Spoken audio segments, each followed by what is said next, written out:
I've been gone, I'm in a city where you know I never lag. I'ma need $500,000 by the time I'm 25. Ain't no sleep, I'm always dreaming, you can see it in my eyes. And that's why I feel the same, can't nobody stop the vibe. I've stopped caring, I'm too real, it ain't that much to recognize. I can't let no regrets come and eat me up alive. I cannot afford to fall again, I'm too high. I can never cross my heart and not expect to die. If I'm brutally honest, I'll still keep you in the dark. Don't just think that 'cause you know me that you Yo, what's good? What's happening? We back.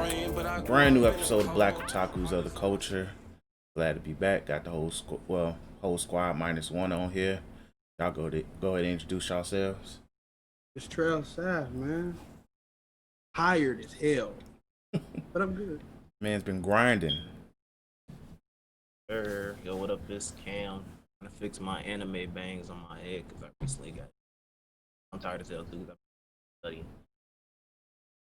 Hey man, y'all tired of some capacity, but we here.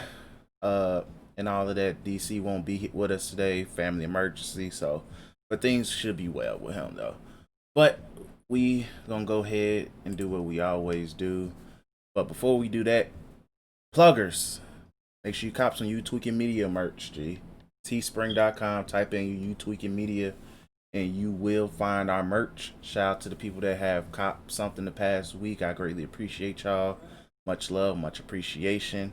So, and shout out to those that's showing me that they got wearing it too. So that's even more greatly appreciated.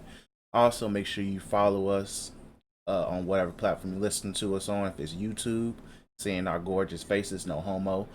Make sure you comment, subscribe, and drop a like. Greatly appreciate it.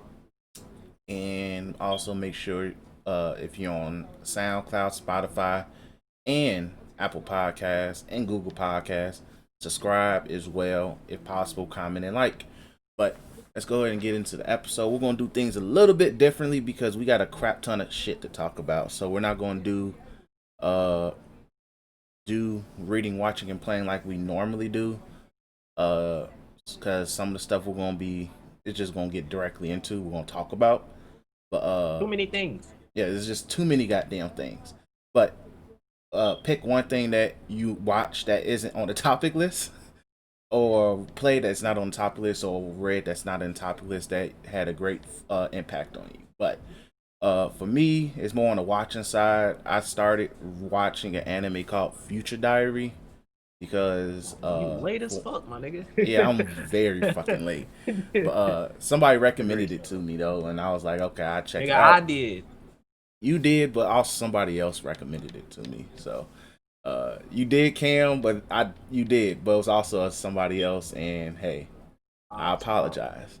But I'm halfway through. Like, I literally was breezing through it, and it makes it easy because I already know what my weeklies are now, because I dropped a lot of shit, so like I'm able to just binge through it. I'm like halfway done. I think I'm on episode 14. Cam, you might I think it's 14 or 15, but Cam, you might remember, but it's the episode where Yukitaro, what the hell his dude name is, and go on a vacation, something like that. And the niggas and the homies pop up, and tries to technically kidnap folks. So I'm on that episode. I'm really enjoying it though. It's really good. I fucking love though. Like, she's just one of those characters you can't hate. I can't hate her, but you like seeing her. I love seeing her being a crazy bitch, bro. She funny as hell. Yeah, like arguably top 5 toxic woman in anime. G, top 5.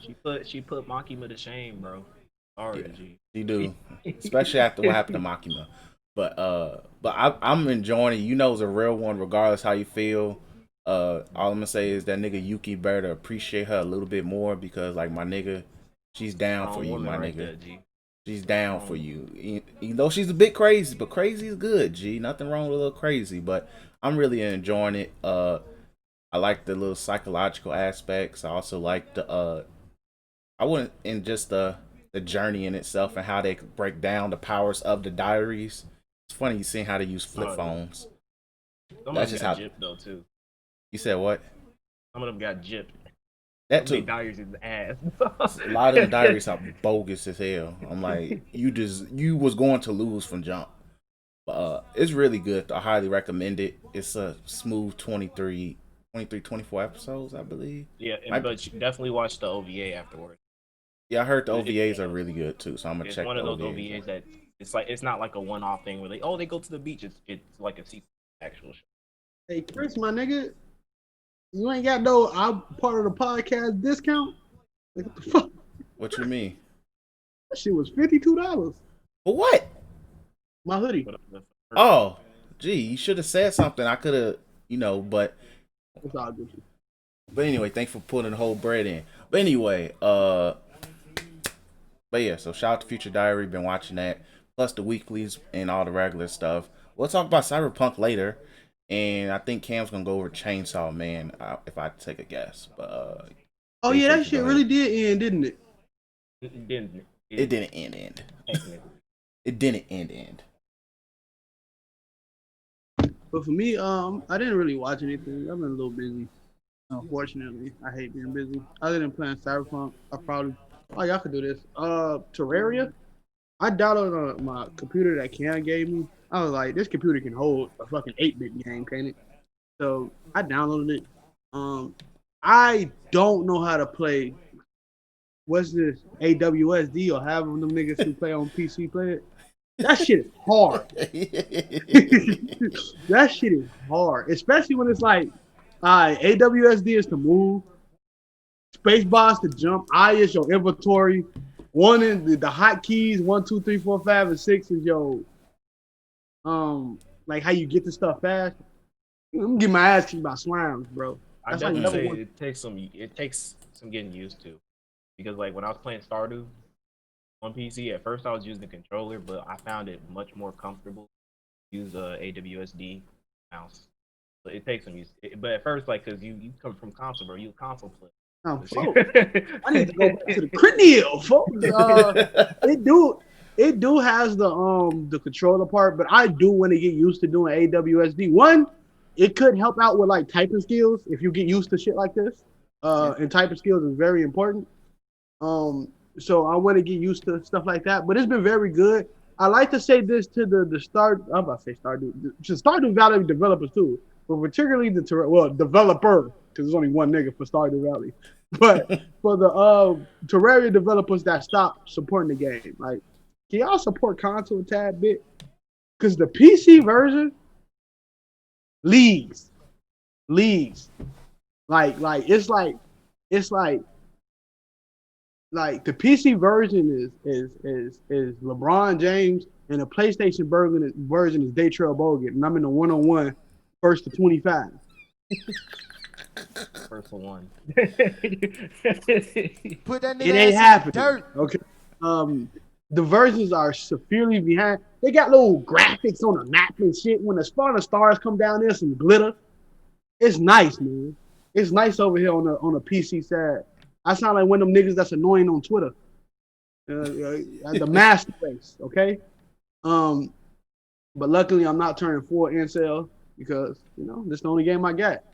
But that's been me. Like I said, Cyberpunk work. That's the only two things I've been doing, unfortunately. And one last thing, PlayStation. I love you niggas. Warner Brothers, you all right with me. HBO, I respect you. Somebody got it on there. If I ain't got HBO Max by the time Wonder Woman come out, this clown on that episode is time. Wonder Woman come out on the 25th. That's what? That's A week and a half from That's now? literally A a week from now. full It's 12 days. literally Friday. Next week, next Friday. I needs that. I'm not playing. It has to be here. You can't be doing that. This is one of the biggest movies that come out this year that's not gonna give you COVID. You bring that to me. He said it's not that's gonna it. give you COVID. All right, so for me, I'll start with watching. The thing that got me this episode, thank you. To me, easily the best episode of this anime season, bar none, bro. Like it was completely amazing from fucking start to finish. Oh, the character, just the callbacks, the call outs, the character development, everything was so freaking good. My nigga Hinata putting See, the team on his back, bro. Putting the team on his back and leading them to a victory to the final score, being a really, really great kind of like a counter because it's like I remember when the match started and when the twins were like saw Hinata and Kageyama do the quick attack they're like, and oh, we then could do that too. oh, we can do that too. And then it was just kind of like since Hinata and Kageyama are so used to doing it, they know how to counter it. But that animation though, when the twins did that shit was cold. At first, I was about to say, yo, they about to game these niggas. Jeez, over with. Bro, it was like twinkle. I was like, yeah, damn. And then you saw Hinata and Kageyama block it, freaking amazing. Even like before that, when they were all kind of like rushing around the court, and in the way they visualized it is that they kind of blurred the entire animation to make it seem like they're just so focused on being quick, and they couldn't hear the coach going, "Hey, yo, slow y'all, take it slow the fuck down. Let's take it easy." And then Hinata was like, "I got it." Just absolutely freaking amazing. Even the captain getting his shot with the nice little return. Yeah. Suki learning to trust Hinata more by letting him get the receive while he's blocking, and even Hinata going like, "Yo, this dude is like one of the best blockers I've ever seen." And just every every aspect of that episode, like even all the dudes who are watching the game acknowledging just how freaking amazing Hinata is. Like they're like, man, they don't see it, but what Hinata just did completely won them the game. Like Yeah. just perfect, and I loved it. That's like a top three match in the entire anime. I love it. Big ups to Haikyuu, man. That was a great episode. I can't cap. That was, gee, in terms Bro, of just capturing the intensity of like a competitive tie-breaking moment. bro. Whew. It's just it to me. It's like that episode. If you are looking at as to why people like Haikyuu, why someone like me who don't care about sports like that can still like Haikyuu, that episode is why. And that episode is also the reason why Haikyuu is the best sports anime ever. Yeah. Nothing comes close to it, dog. Yeah. And nothing ever. It's Like, gonna be hard to top that shit. yeah, like after this episode, as much as I love Kuroko no Basket, it's still in my top 10. In terms of overall sports anime, Haikyuu kind of exceeded it. Like it, like even though like I love basketball. That's why it's gonna get my favoritism. But yeah, I was like, my nigga, like just Oh, everything that was captured, the last 5 minutes, I was bro. like, gee, and just seeing them win, I was like, gee, I was on the court with these niggas. I was like, Bro, like, let's fucking go. To me, when an anime can do that, when an anime can make someone like me go like watching it, go like, let's fucking go, let's do it. And like you've already got me, bro. You yeah, already got me. like So I was purely hyped just off that. But yeah, ooh, that was a great yeah, episode. man, absolutely amazing. We are still getting more episodes, right? I think it's one more episode, Yeah, and the then way they go on break again. I don't know I feel how. like season 5 is gonna be a repeat of season 3, and it's just gonna be the entire game against them versus Nekoyama. I hope not. Like not to say I don't, but it's just I want to see other teams. Like Low key, I do too. I want to see like the dude with the white hair, like the little gecko nigga. Like he looks like he cold as fuck. I want to see him play a game, but I definitely agree. But I feel like that's the next big game is them versus yeah, Nekoyama. that's 'Cause they've clear been because hyping that's that the up from next season round. freaking one, and they've been hyping that match from season one. Yeah, so I'm sure it's gonna get a bulk of the episodes, but I just kind of also just want to see them play other teams. Yeah, So same here, same. Well, that's it for watching. For reading Chainsaw Man. Now let me get it because I know how some people are. Not me neither. anybody on like not many girls on the podcast. I'm talking about the internet. So it's like when people don't like things that are hype, they automatically man.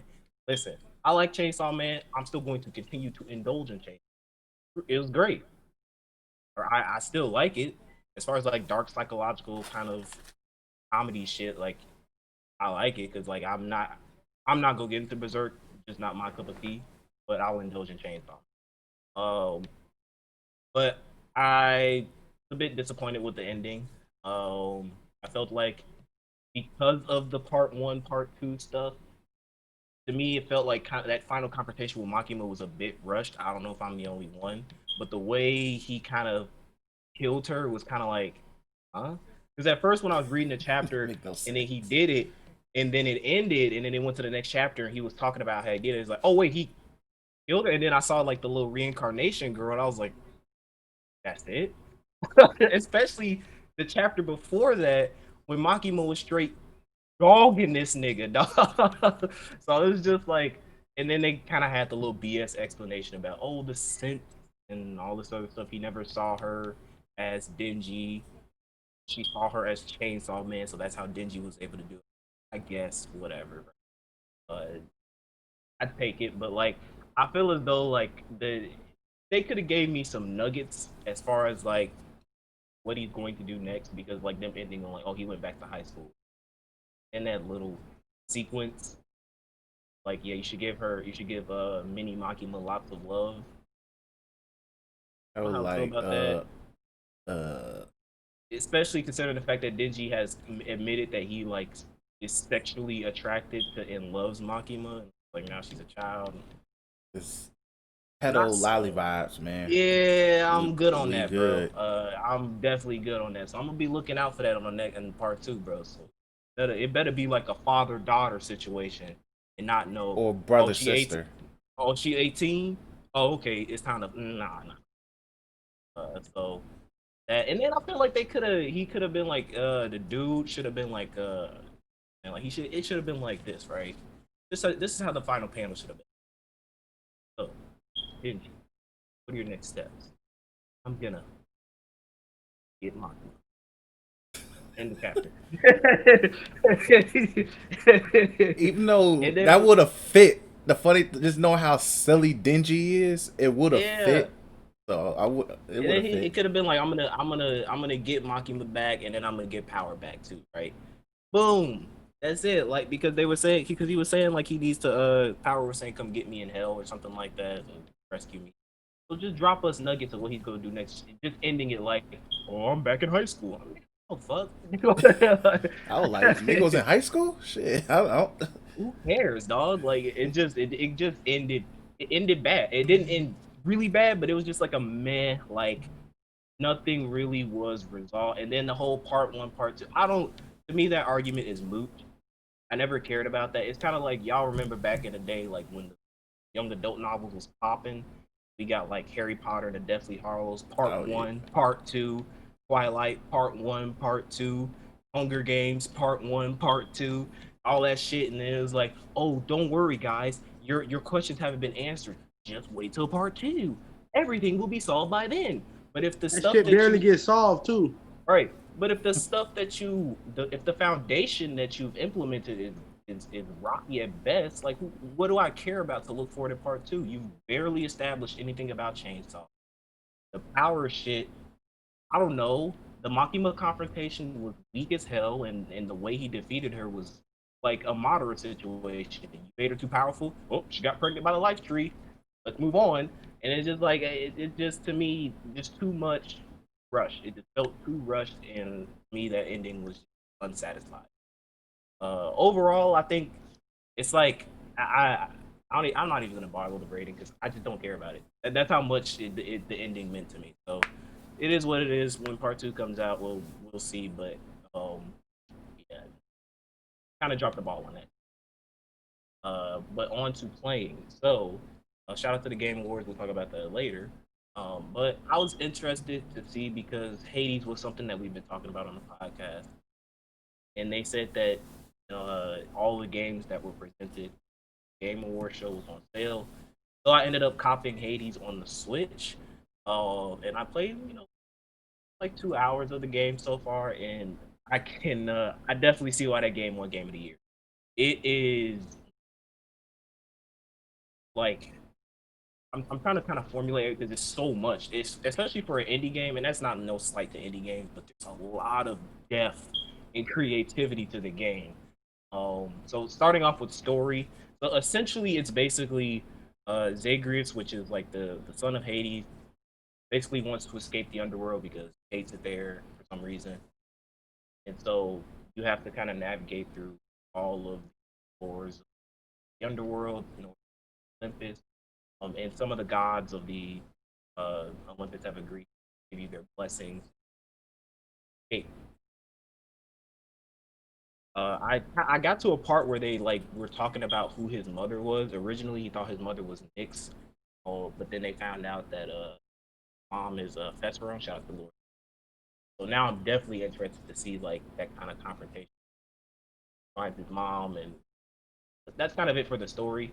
Nothing too deep, nothing too complex, but I really, I wasn't really expecting much as far as I was really more concerned with gameplay because that's what people are talking about. And it's essentially like think of it like light Dark Souls without the difficulty, right? So it's not like you are going to die in that game. The game is set up for you to die, and the way they handle it is that it's kind of like a dungeon crawler, a randomized dungeon crawler. So you start off on the floor, you defeat a bunch of enemies, and you get access to another area where you can choose a benefit that you can get. Whether you get money, so you can buy items to help you explore the dungeon. You can get power ups that'll give you certain skills to navigate through the dungeon. Get like these orbs where you can boost certain stats, or um, can receive benefits from the gods. And so what the thing is that he can't heal himself. So this is one of those games where when you die, you start all the way over from the beginning, and Ooh. you also Ooh. lose all of your power ups and stuff. So each run that you do throughout the dungeon, you're going to have a different build of Zagreus, and you have to utilize that in order to keep going higher and higher and higher and higher throughout the challenges. Hence why I was wondering, like, how can people speed run it? Upon playing it now, I know why. But essentially, you die, you get transported back to Hades' domain. You can interact with some people like Achilles, Nyx, Hades, Cerberus, Ouroboros, depending on how you like it. Things like that. And you then go into your room where you can power up your character. So like one big thing that you can do is essentially each door you pass through, you can gain like a life up because max HP he has 50. So you can get this power where basically each time you clear a floor, he heals himself by like 1/8. Goes up to 2. I forget. I don't know. And then there's another room where you can spin like these key power up items that you get to get certain weapon abilities that you can get, for better weapons like a spear, sword, uh, shield, bow and arrow, things like that. So like you really can. It's one of those games where you can mix and match your play style in order to get the hell out of the underworld. And so I kind of like that. At first, I was like, how is this gonna work? But it's like because once you really get a foothold, like you think, oh, I gotta die, start over. But you're playing a much more powerful Zagreus. You know how to navigate. You know how to deal with certain enemies. So now, when you get to certain choices and doors, you know, like, okay, this door will give me a blessing from. I can get this power up from Zeus. This door will give me a blessing from Aphrodite. I get this power up. This door will give me a power up where I can use to like boost my weapon that I'm using. So now it's like as you navigate, as you like kind of learn and experiment, you're getting more acclimated to your environment, getting more powerful so that you can go past where you died previously. The game tracks that. So oh yeah, and the voice acting is good too. Especially like I didn't realize that indie games were shot to y'all. So I definitely can see why Hades was that high on the list for action, for music, for game of the year. It's a really great game. It's only $25 on the Switch. I recommend you pick it up if you're looking for a game like because it's not like you don't have to play this game in long bursts. I feel like this game is really meant to play like you play like an hour or so a day, see how far you can get. I'll call it a day. So I recommend it. I think it's on Steam too. So like if you could pick it up, you got $25 to spare. I would grab it. My first impressions are it's freaking great. And now I'm even more so mad at the Game Awards because it did win action. We'll talk about that stuff later, but it definitely got gypped on some. That's all. Ooh. So we'll go ahead and get into our One Piece discussion because after thinking about it, my hero wasn't worth a damn this week to talk about. That's for one, I don't give a fuck about compressed. So One Piece discussion this week. Uh, really good chapter. I really enjoyed this chapter from start to finish. It's a more of a setup chapter, of course, but especially towards the end because we're about to get a nice little Ace flashback. But solid chapter in terms of we see where the Straw Hats. Well, for one, uh, Marco just showing off that he's just the GOAT doctor of the series and kind of took he took Chopper's moment in terms of just Ain't saying nothing like, to "Hey, take. I'm actually a good doctor." Ain't nothing to But take, bro. That nigga's trash. yeah, but he still took it. It was like Marco just arrived to the scene, be like, "Oh, you niggas sick? All right, man, I'm gonna do this." Like nigga, the fuck. So, but uh, that happened. Sanji's about pretty much like he's in a fight with against Black Maria. Crazy, Jinbei pretty much realizing like, oh okay, I'm gonna have to fight some niggas. Uh, what else? Like this was a really quick chapter when you actually Low like key. it Look was up a on really it. quick chapter. Like it was just a lot of just action panels, and then the next major. Oh yeah, technically Zoro didn't beat Apu, and Extra crunch that nigga up. exactly. So hold that. Oh, we got a lot of titles for changing into chapter called Agents. Like Yeah. all of them So were changing it. pretty much that, which is showing that things is about to get real with the Straw Hats and the Alliance versus Kaido's niggas. But and then the big reveal was Yamato bringing back up Ace was at Wano. He tried to kill Kaido, didn't fail, and failed, but clearly he did other things, alluding to other things.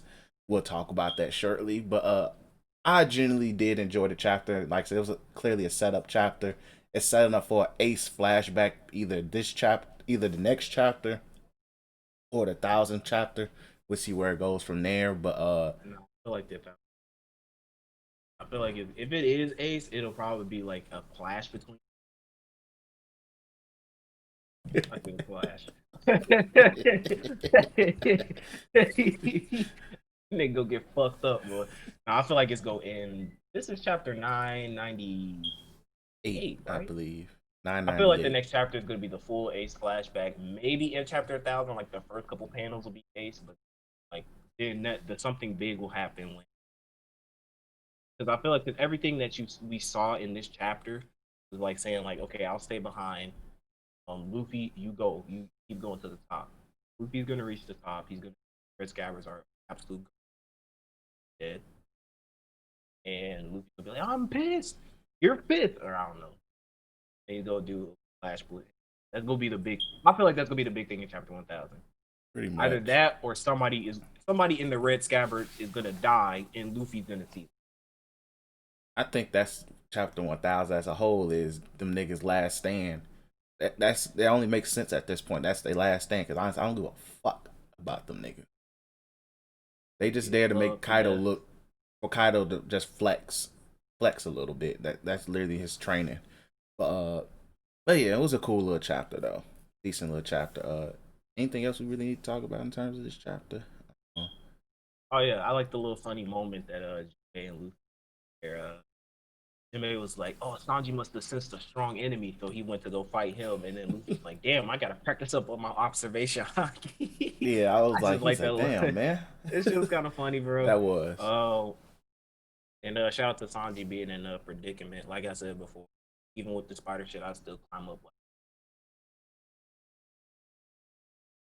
care about her little other little thing, Black Maria, all over that. hey. Sanji is he whew, He's in a situation where it's like for Sanji, it's gonna it's when a people L, sit there and G. say it's an L, technically. But if he overcomes this L, this is bigger than anything Zoro ever overcame. Oh yeah, but he's not gonna like. I guess maybe he'll justify it and go like, well, since you're like a spider, not like a whole. fast, or he just might beat the shit because there was like a dude there too, so he might beat the shit out of the dude and just but like yeah, either way it goes, I don't really see much. I mean, if he does do it, it'd be like okay, because he did kick Big Mom, and his justification was that like look at her. Exactly. It's like, gee, that she's undesirable, my nigga. Yeah, Like, no. exactly.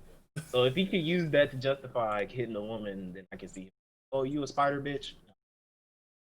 Other than that, great chapter. Looking for how Ace plowed Yamato while saying like, "Hey, what's your daddy secret?" Kill him, and then like he and then tried to introduce, hey, daddy, this my boy. Ace, Ace, Ace is like, I'm here to kill you, nigga, and take your island, and I fucked your daughter, bitch ass nigga. And Kaido was go thunder spear. He gonna be like, oh, flame commandment, flame emperor, and then Kaido's gonna be like, yeah, get the fuck out of here. He said, Freaking not knock to my Ace liking. all the way. Knock Ace. It'd be funny if you find out he knocks Ace all the way to the island that Blackbeard was staying. That would be bogus. Confrontation. Gee, that would be bogus as hell. But then it will make sense as well too, in terms of like, hey, you know what? Why he did get body. That'd be hilarious as hell. That would be super hilarious. But yeah, I'm looking forward to the Ace flashback in terms of his time in Wano. But I just need Oda to just confirm that Ace was that nigga and he was the one dude that plowed Yamato. G, we get that. I'm cool. Like it's hilarious at this point. But let's go ahead, move on to let's go ahead and talk about our Cyberpunk experience. So Cyberpunk came out this past week. Yeah, this past week. I had to make sure. I'm like, gee, hold Wednesday on. at 11. Wednesday at 11 p.m. and Central time. Central time for us because we're from Chicago. If you don't know, but if you were on the internet, on the Reddits, there were people who had early access. They were showing, well, I won't say early access, but cheated the console systems into getting early access. Xbox gave them a collector edition. They put that Collector's bitch in. edition. Also, people were just changing the times to their PlayStations to certain time frames. Well, PlayStation and Xbox to certain time frames just to beat the clock and unlock the game for them. Niggas played on patch 0 and was sitting there wondering what the fuck was going on. Stuff like that. And showing it off the game. Some of it was hilarious. I cannot cap some of those glitches that I saw in patch 0 was hilarious. Like, it was very hilarious. But people overall was like, yo, what the fuck's with this game? And some of the funniest memes was when they put Keanu, when the GTA 3 one, where they said, hey, Cyberpunk on PS4. I was like, gee. Some of the memes was hilarious. But that's not a glitch. That just really how it is on PS4. Yeah, I know. Yeah. That too. It's just ugly as fuck. I still have I have it downloaded on my PS4. I'm scared to turn it on just to see how it looks. System corrupt error. Exactly. I'm good on that, G. I'm pretty good on that. But boy, brick your day one PS4, boy, I'm crying laughing. I'm like, gee, it's been through so much. It endured God of War. It endures freaking Spider-Man. It endured Ghost of Tsushima. I'm like, gee, this is what takes it out. You know, like when you press the game icon and it shows like a little background banner before it loads the game. You go press it, it's gonna show a black face with a frowny face. No, you know that meme, a dude that's like this? That's what it's gonna be. It's gonna be folks like this. Hey boy, you got a PS5, boy. Why you do that? He said, gee, I was doing so good. I was doing good. But no, you just had to experiment on me. I was like, oh shit. But it did on social media come out to a pretty negative response. And even after the game dropped in itself, people was like, yo, this game is buggy. This game is glitchy. It's crashing my $25,000 PC. Base PS4, base Xbox, Xbox One couldn't play it. And just graphical issues, glitches, and shit like that. Which made a lot of people mad. As of today, I did read that Sony is giving out refunds. Damn. For you to have Sony ask for refunds. Give you a refund, that's some serious, because Sony is fucking stingy as shit when it comes to like that if you refund policy is nasty. So bro, yeah. Man, so that's people, great. Is it Wednesday too? Yeah, no, yeah. Sony on some generous shit. Yeah. Because I think they say 2 days you good. Even though you call them niggas and you be like, yo, can I get a refund? If you like, okay, downloading is okay, but if you press that button to start playing the game, your refund is null. Like that's how it works. Like that shit's so shitty, boy. When you buy the game, you download it. As long as you don't play that game, you can call Sony up and go like, hey, give me a refund. But as soon as you press that little button to access it, done. They're like, and you have 14 days to not play the game to get a refund. They're like, yo, we see that you hit that you had 1 minute. You went past the intro screen. Yeah, it's your game now, my nigga. But so yeah, Sony's issuing refunds. Steam is issuing refunds. Well, Steam is generous as fuck. Yeah, just Steam is extremely generous. But people are getting refunds for the game. The Metacritic score is disgusting. So yeah, a lot of the PR for this game is really bad, but at the same time, people are throwing the classic, well, you guys told them to hurry up and release the damn game, so the game's not finished. Bullshit, we didn't. Nobody said that. Nobody said that. No, they were the I know we didn't. All I'm gonna say is this. I'm speaking for us. We did not. We did not. I'd say that's probably the vocal minority speaking out. Like many of like the big kind of like gamers were like, I mean, I'm excited for this game to come out, but when the delays were happening, they were like, okay, man, as long as you're fixing the game, as long as you're doing it, I'm cool with the delay. But no, hell, fuck that excuse. No way it was all like, oh man, this game better come out this year. Or else I'm gonna be mad, Cyberpunk. You better crunch this game to hell. And that's another thing. Like, if you making an excuse, nobody ever says that about any delay. Like that's so fucking stupid. That's corny. That's so fucking stupid. Like, just say you enjoying the game. You don't have to defend CD Projekt Red. Just say you having fun with your game, my nigga. Niggas, they pay your bills, G. It's all good. You having fun with Cyberpunk. You ain't gotta defend them. Every complaint that's happening with this game it's justified.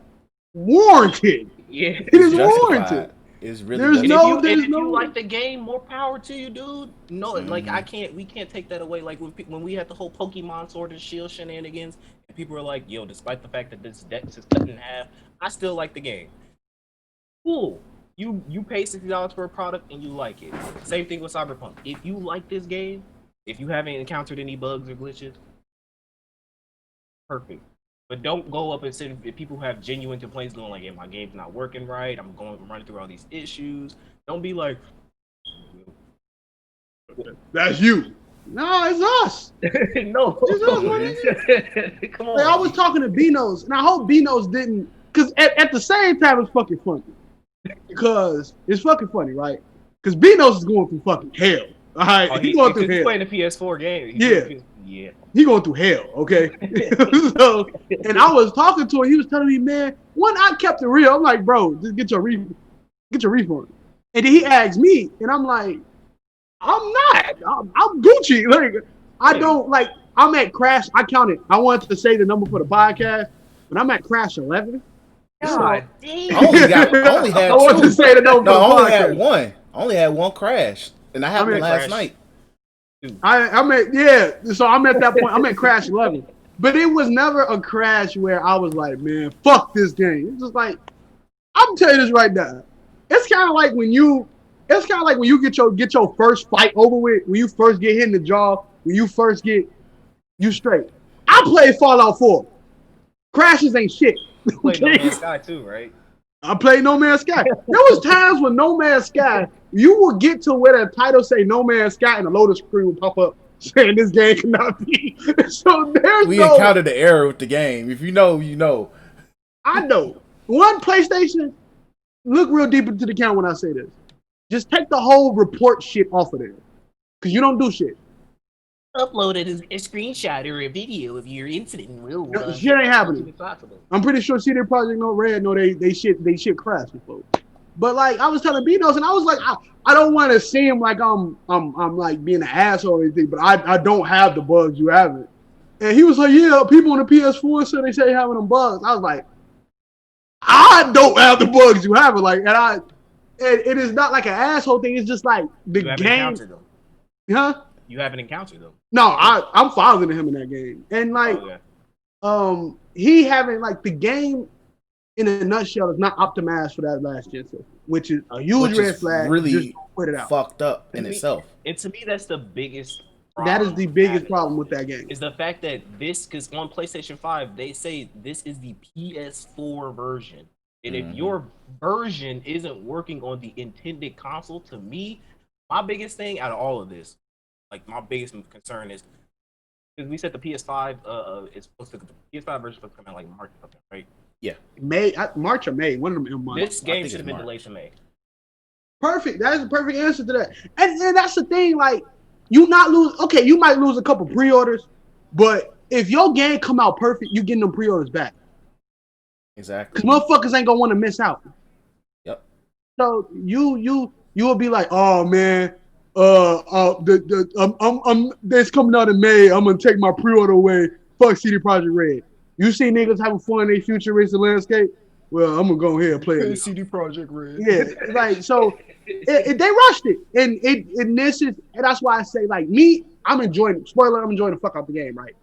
But every fucking thing is warranted. Yeah. It's no defending. There's no caping. There's no white knighting. You can't white knight this shit. This is not a simple somebody saying I don't like first person shooters type white knight. Well, you're not a first person shooter experience. No, that's not that type of white knight. This is a game that people pulled out money for, expecting it to at least run on their collector's edition. Work. Niggas are getting collector's editions. Like anybody who play open world games will know. If your game is big, it's gonna be buggy. That shit gonna be glitchy. You go bound to run into some bugs, but not on this degree. Yeah, like you play Fallout 4, you gonna see that cow. Not even just Fallout 4. Any Bethesda game. You're gonna see that cow walking once on the ground. The next time you see that cow, that bitch is in the sky, and it will not come down whatsoever. That bitch is up there. So I remember playing Fallout 4, and that same ass caravan person could not leave my settlement. No matter what, I would leave, come back, leave, and come back because that fucking cow was glitched inside my room.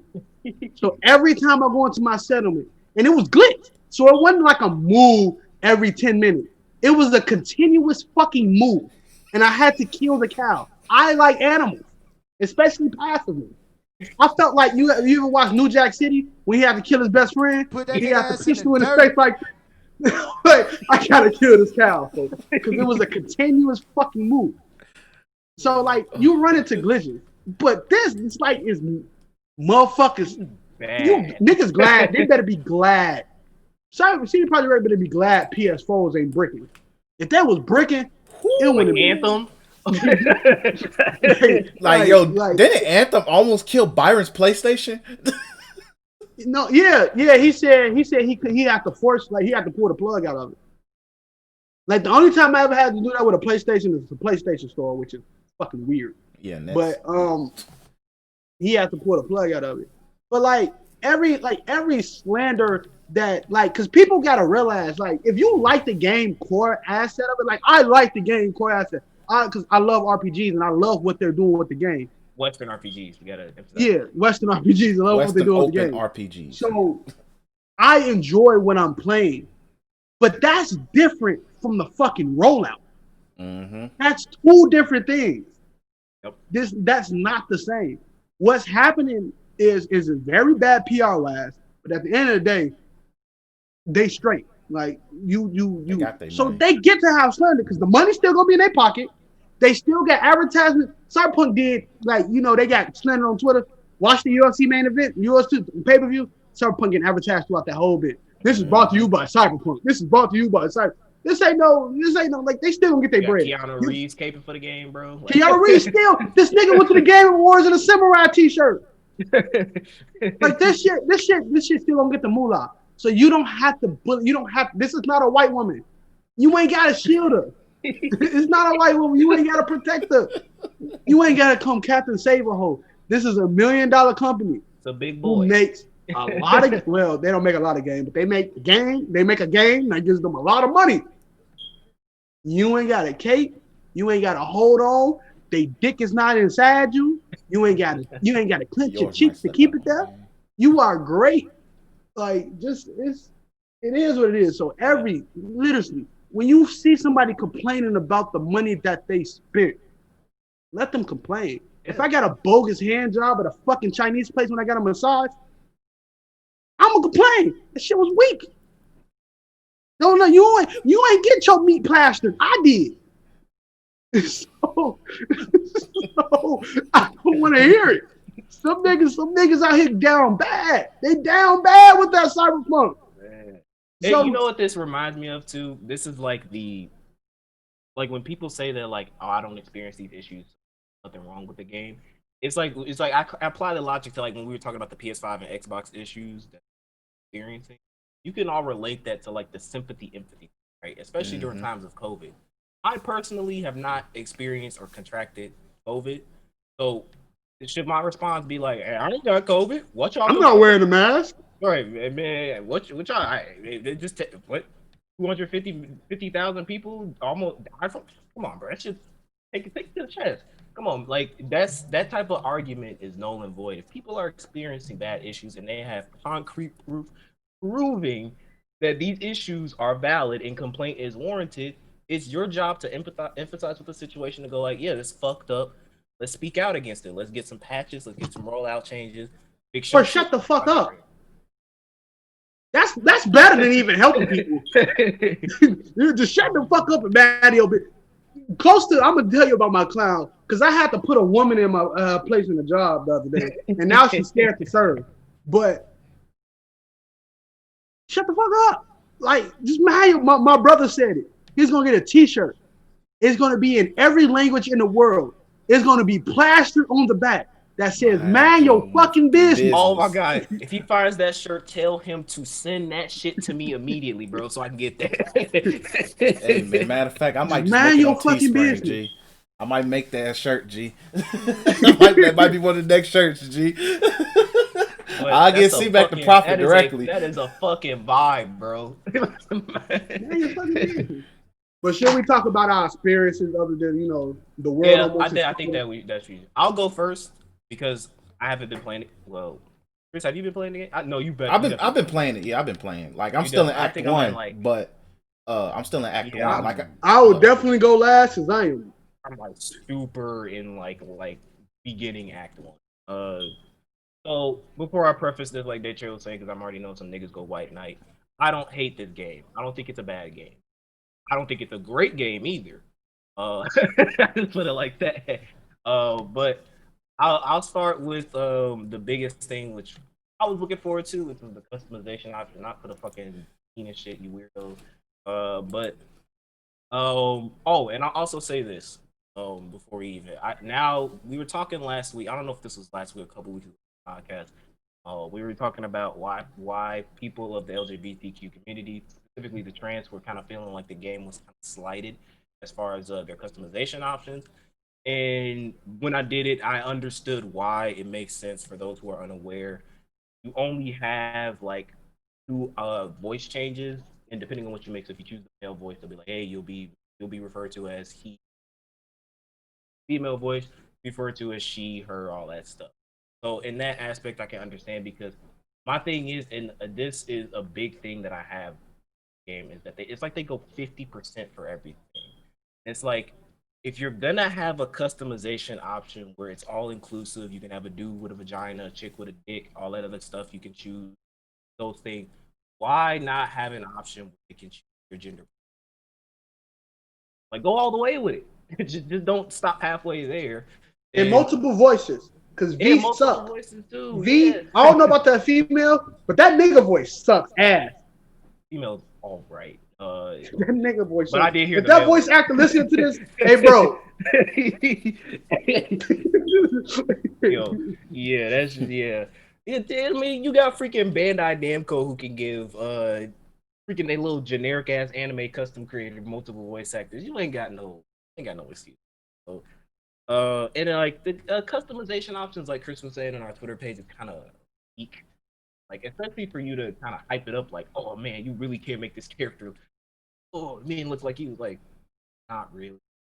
Um, I mean, but it's not bad, right? But like I said before, it just feels like you just put in you half-assed it. You put in a half effort, and you could have went the full mile. The story. So I chose the corporate path or corpo that as they call it. Corpo. To be perfectly honest, and this might be me because we were all goofing around when the game came out, so I really wasn't able to pay much attention to like the dialogue. To be honest, I don't know what the fuck is going on.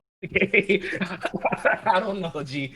All I know is And I was then at what's the up? party, PlayStation Party, makes that game volume extremely fucking low. Oh yeah, Makes yeah, it extremely fucking low. Really, like it's lower than how it used to be on the PS4. Because I used to have to turn it down when I'm in the party on PS4. That shit is low here, bro. You can't yeah, hear shit. Even if you got it coming off the controller, you can't hear shit. yeah. So story wise, I think Day Trail can go more into depth, but not necessarily for. I do know they kind of all blend together They, after a while. I'm sure they blend.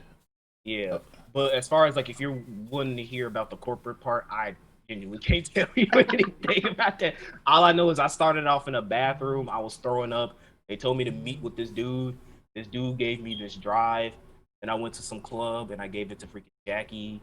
And the corporate dudes came out and was like, "You're fired." Then that's when like I guess everything kind of blended together after that. That's the story, and now I'm at a part where like I'm doing the what they call the BD brain The dance and brain stuff. dance. Where I just did the one where you went the chick with the in the club. You doing the Japanese dude, and you had to find out that location of like The freezer The thing. flash drive. Yeah. yeah that's Cam, where I'm at. we kind of at the same spot then. Okay, I thought it was further, but I was doing side missions and beating Hey, niggas up. after that that's to be honest, and like this isn't Cyberpunk's part, but like I've genuinely had no desire to play the game. Like it's just like it's like I look at my PS4 and I go, oh, I still gotta play Trails. I look at my Switch, I want to play some Hades. I got Legend of Zelda to finish up. I look at my Xbox. I've been playing a little bit of some of the Dragon Quest expansion pack stuff, and Yakuza Like a Dragon, like so many other games that I'm more interested in playing. And because of the fact that like I really feel like it's like a case of let's half-ass it because of Witcher 3, I just have like no desire to play. Gameplay wise, I fucking hate first person. I just don't like that. Unless it's like a first person shooter, I can understand that. But in the context of this game, there have been several moments, and I don't know if I'm the only one. There's been several moments where I was like, this would be so much better from a third person view. Like combat specifically. So there's some multiple facets. I'll talk about the one that's fucking worst, which is it's the fifth time. Fucking garbage. Um I and that's one of the instances where like you can really excel with that game in the third person.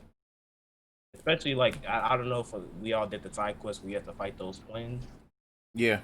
and you have to like fight them at the same. Bro, I was like, yo, this shit is so bad. Like it's so bad. Gunplay's all right. At first I didn't like it, but then as I got more, kind of into it as far as like some of the upgrades and stuff, I was like, okay. Hacking, again, it's all right. Like I have to kind of convince myself that my hacking is actually giving me an battle, and that's definitely more so something that Drill can expand on later since he has way more time into the game. But beginning wise, when they're like, "Oh, you hack this enemy, you can short circuit or blah blah blah," this I'm like, I don't see it.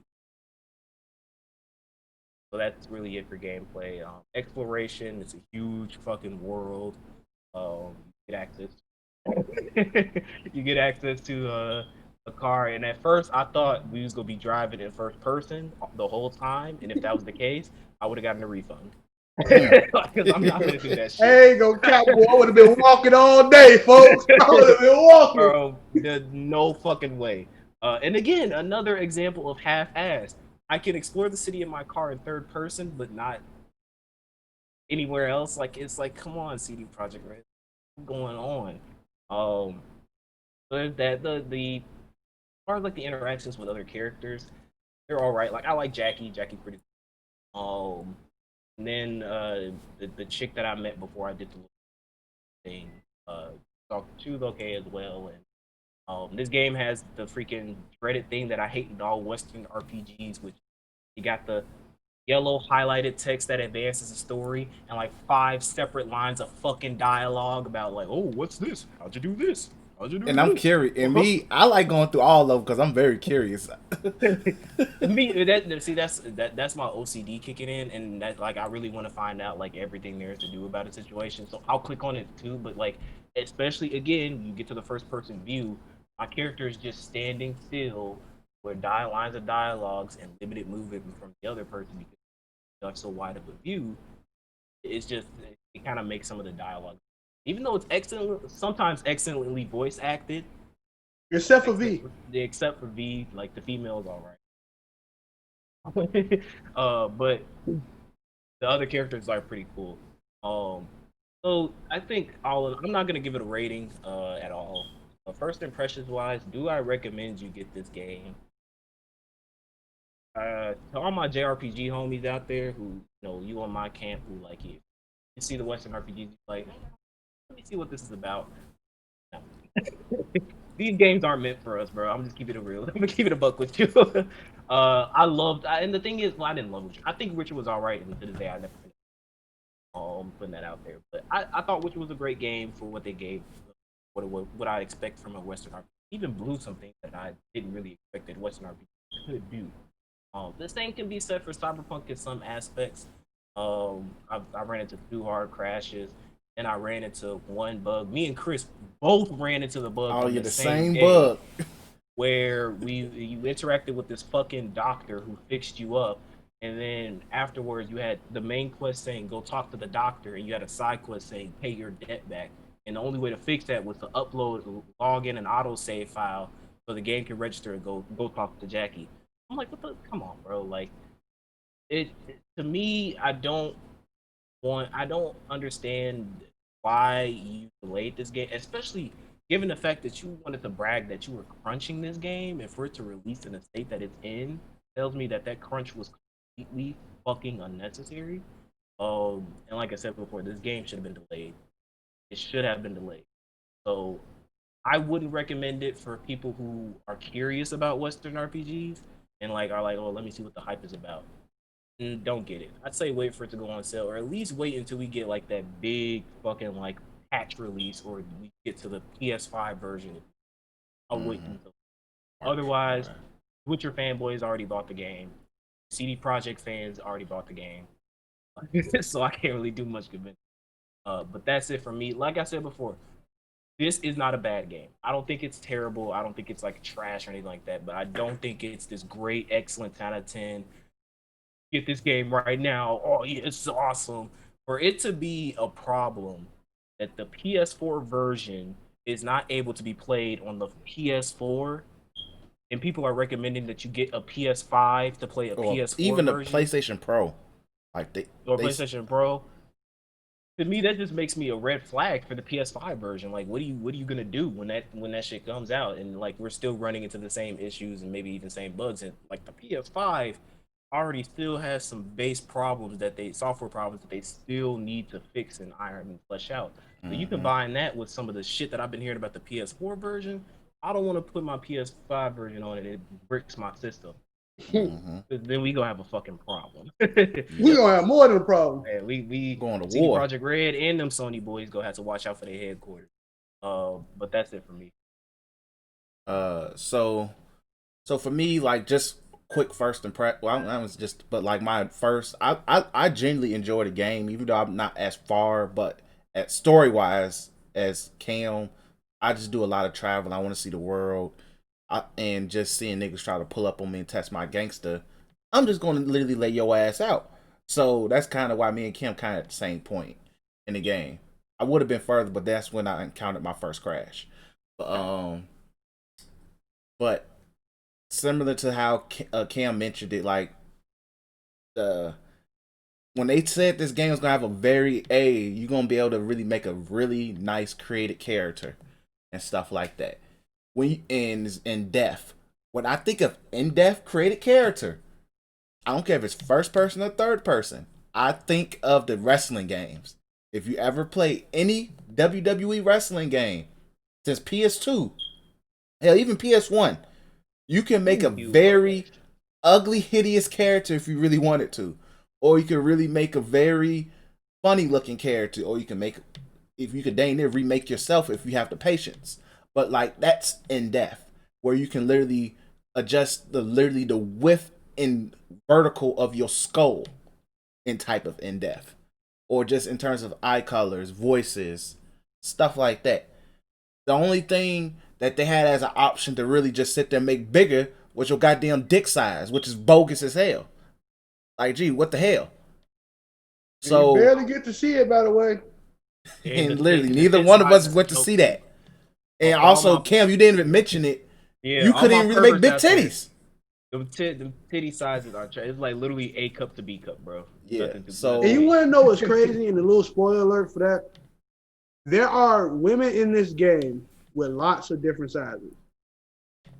Like there are thick women in this game. I'll put a picture of a chick in the chat in PlayStation. That joint slugging. You can't even customize the chick's butt size either. Yeah, that joint slugging too. There's this bartender that you meet in the game. She's extremely busty. Like, that's no excuse. Yeah, so there's no excuse in those type of aspects when you see other figures. Because like for me, like I don't really care if I make a big nigga or not. Like, hey, it be that way. If I can, I can. But it'd been really dope to be like, oh, okay, I made a real nigga big nigga, you know. But wasn't an option. So yeah, like the black dude that you meet, right? What's his name, Deshaun or something like that? Yeah, Deshaun Dex, bro. Yeah. Why can't I remake him? I said, I'm like, yo, this nigga swole as hell, big as hell. Like, I can't remake Rick Ross fused with goddamn little Jacob. So, like, I was just like, yo, what the hell? But, so, and that's why when I tweeted it on the Twitter page, yo, I like the game, but this freaking is very subpar. Extremely subpar, especially to what it's hyped to be. Where it's like, oh, it's gonna be in depth, you're gonna be able to do X, Y, and Z. So that's an L in itself to me. But it be that way. And somebody asked me, do you think they're gonna make it better for next gen? I'm like, gee, the next gen version is literally gonna be the PC version on steroids. Is literally the PC version. Because literally there is a difference between the PC version of the game graphically in the current gen. I would say upgraded graphics and better FPS. Exactly. Upgraded graphics, yeah. Like if you expecting overhauls and shit, maybe. No. But within how many months? Like if it's in May or March, that's like what? If it's March, which I believe is March, that's literally like 4 months. You're not getting that. You might as well wrap that shit up. Exactly. Like it's the PC version optimized for the next gen consoles. That's literally what it's going to be. It's not going to be a big difference. It's just going to be a graphical overhaul, but with like fixes to most of the patches and stuff. So entering the game, I'm like, okay, but even then, like we all playing on our PS5s, and all of that, it still looks really freaking good. Like at least running on the PS5, you could tell, okay, clearly. And it's very this is very unfortunate for PS4 base PS4, because as far as I know, PS4 Pro players are not having major issues. But running on the PS5, it runs really well compared to what I saw in videos and stuff. So like, yeah, still a few like random technical glitches and stuff. Like Jackie, it was one mission where Jackie just outright disappeared. I'm like, yo, where the fuck this nigga go? Like, I died. I almost failed the mission because of Jackie. Yeah, it was clean. It was clunky as fuck. Yeah, I was like, yo, bro, where you at, bro? And then next thing I know, I freaking get blicked out the freaking hallway. I'm like, yo, gee, I needed you. So stuff like that.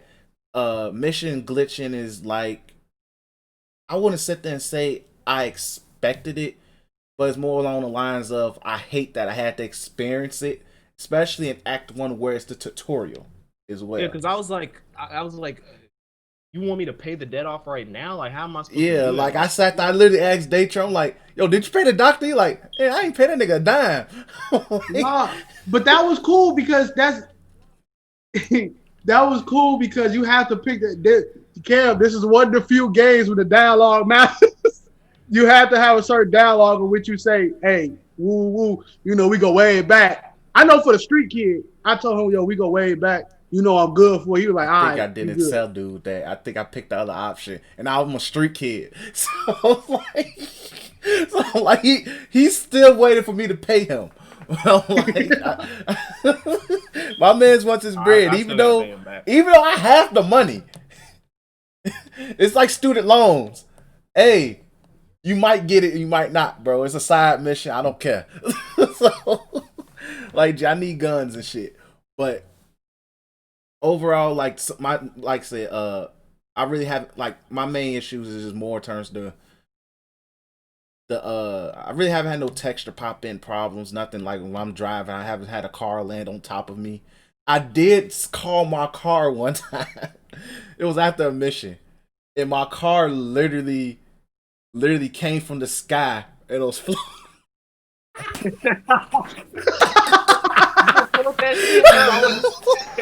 I wish I was.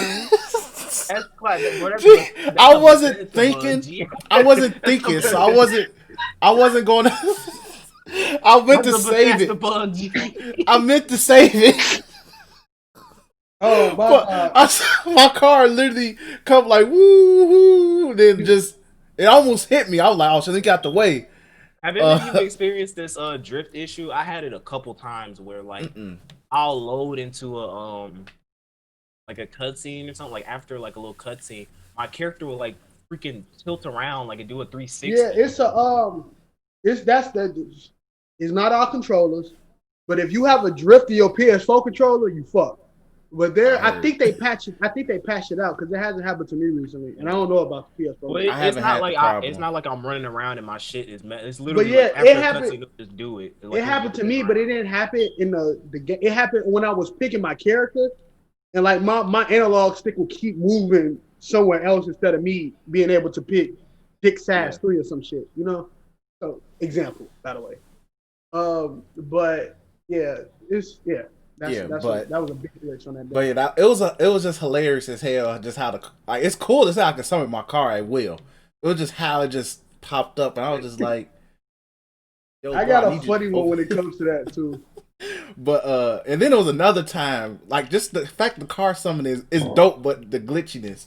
I was in like a very convoluted area, I guess, and I was about to summon my car, but I guess the game registered it as like, oh well, since you almost summoned me, I was almost to you, but now I'm just gonna drive through all this bullshit, and I'm just like, go ride the whip. But the funniest was when the car floated through the air. I was like, okay, bro. But on to the good stuff of part of the game, though. Like, I genuinely am enjoying, like, the world in itself is really dope. I know it's not the big, fulfilling world that we all saw in the first trailer or wherever the hell when they first revealed the game. But I still genuinely like traveling, seeing stuff, being able to just randomly. The police don't care, for one. They do not care. It's like they don't. It's like they were in a gunfight. I was like, I don't know who I'm technically supposed to kill, but I'm gonna go ahead and kill these niggas, everybody who was in my way. I killed everybody. I didn't even get the police on me. I was like, and then went back to my car and I got the money and I was happy. Let me collect all this loot. Gee, I drive in the car. I'm like, I drove past the police station. I'm like, gee, I was like 30 seconds away from the police station. They don't care. I was like, they okay. They didn't code that part of the game. I was like, yo, okay, but the world in itself is pretty interesting. Like, like if you just want to explore, it's plenty to do. You could just beat people up. I haven't really tried to start no problems in the club yet. I would just felt weird just going to club and start problems. You got any romance options yet? I haven't read it. No, not yet. But I'm trying to get my options down though. But after seeing Shorty lust after that Chinese nigga, I was like, nah, she off the list. Oh, story mode, she off the list too. Look at you. Okay, but that's not a spoiler either, but it's a reason. But anyway, but yeah, so I was just like, I like the world in itself. It's a lot to just randomly do.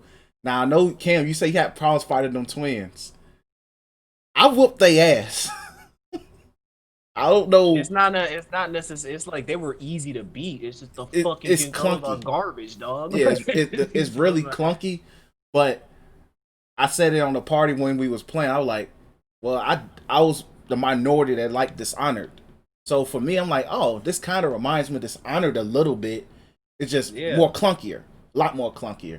So I was able to finesse that aspect. Even though I will say this, the stuff is horrible in this game. Oh, that's another thing I forgot to talk about. The stealth is ass. Yeah. And once again, this is somebody who liked playing Dishonored and didn't have much problems with the stuff on Dishonored. But in terms of literally the stuff on this game, designed around it. Yeah. So for a game where you put in stealth into like major aspects, it was just like, yo, if I even peek out a little bit, I'm getting seen, which was a little annoying. But and it's one of those things that would have benefited third person view.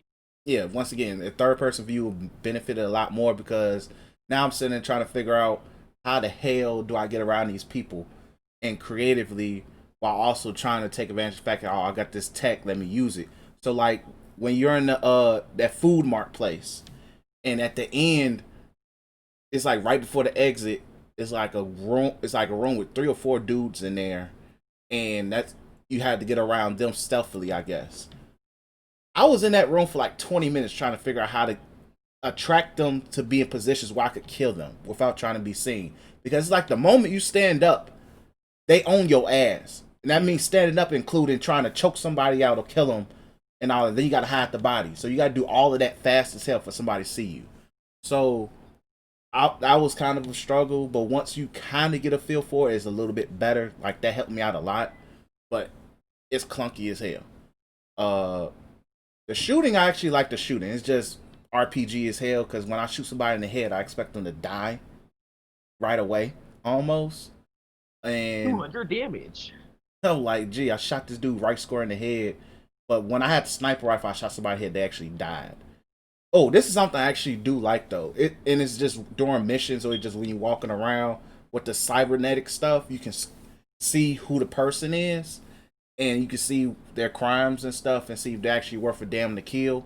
That's a good way. Like I say, if you're just trying to get some money early on in the game, hunt niggas down. That's an easy way to do it. Hunt niggas down and you will get some easy money so that way you can buy better guns, which is also, by the way, locked. Some of the better guns or better outfits are locked under level requirements. But once again, if you wander around, you're probably boosting your level up. Another way, use the cybernetic shit just to use sometimes. Like I just ping shit just to ping shit, or I just literally use the camera as a distraction just to literally boost my experience up because I literally leveled up 3 times in one mission just by using the cybernetic shit. So that's a little cheat code. I hope they don't fuck up. But overall, like I like the shooting. I don't really have a problem. It's just when I shoot somebody in the head, I expect them to die. But that's from playing too much Call of Duty and shit. But even then, they don't die that way. But I'm cool with the shooting aspects of the game. It do punish you if you try to run and gun. Take cover. Remember that this nigga V is not a real nigga unless you max out your body experience in the beginning. Then maybe he could tank a lot of gunshots. But if you just run and gun, okay, Daytra just probably confirmed it's not true. But if you just actually just play your role and actually just duck, hide, strategize, throw grenades, you will live in a lot of gunfight situations. It's even more so for my build because my build I did not like put a lot of points. I didn't put any points in anybody. That first mission, which would be you have to retrieve that chick refrigerator. Oh yeah, that freaking big dude with that gun. Shot Yo. Like when I saw that dude, he killed me, but it was more because I wasn't paying attention. I was like, "Yo, that's why I was like, where Jackie at?" And I died. Yeah, because Jackie got me murdered. That mission I had to do stealth, and that's when I was like, "Yo, the stealth shit is fucking gross." Like again, half-assed. Yeah. You give us the tools to utilize it, but you don't design the mechanics of the game around that's who we utilize it. So with someone like me who I genuinely like Assassin's Creed, stuff like that, of Spider-Man, I love doing stealth shit, using my tools to finally pick off enemies one by one. But in this game, I'm just like, fuck it, dude. I just want to get it over with. Yeah. Why waste my time? Yeah, I definitely agree. But yeah, I like the shooting. The shooting's pretty good. The recoil ain't that bad with most of the guns. Especially once I got the revolver, I was just getting niggas about the paint. I was like, yo, just get the hell out of my face. But it's like once you start figuring out mechanics, like especially once you use the cybernetic stuff mixed in, the action aspects get a lot more easier. It's just the UI makes it super confusing. Be like, yo, what the hell do I use this for? And you also just have to pay attention to the enemies that's going on, because if you don't pay attention, like in a gunfight, it'd be the little quick hack runner running around, and that gets annoying. So you got to learn to find that nigga.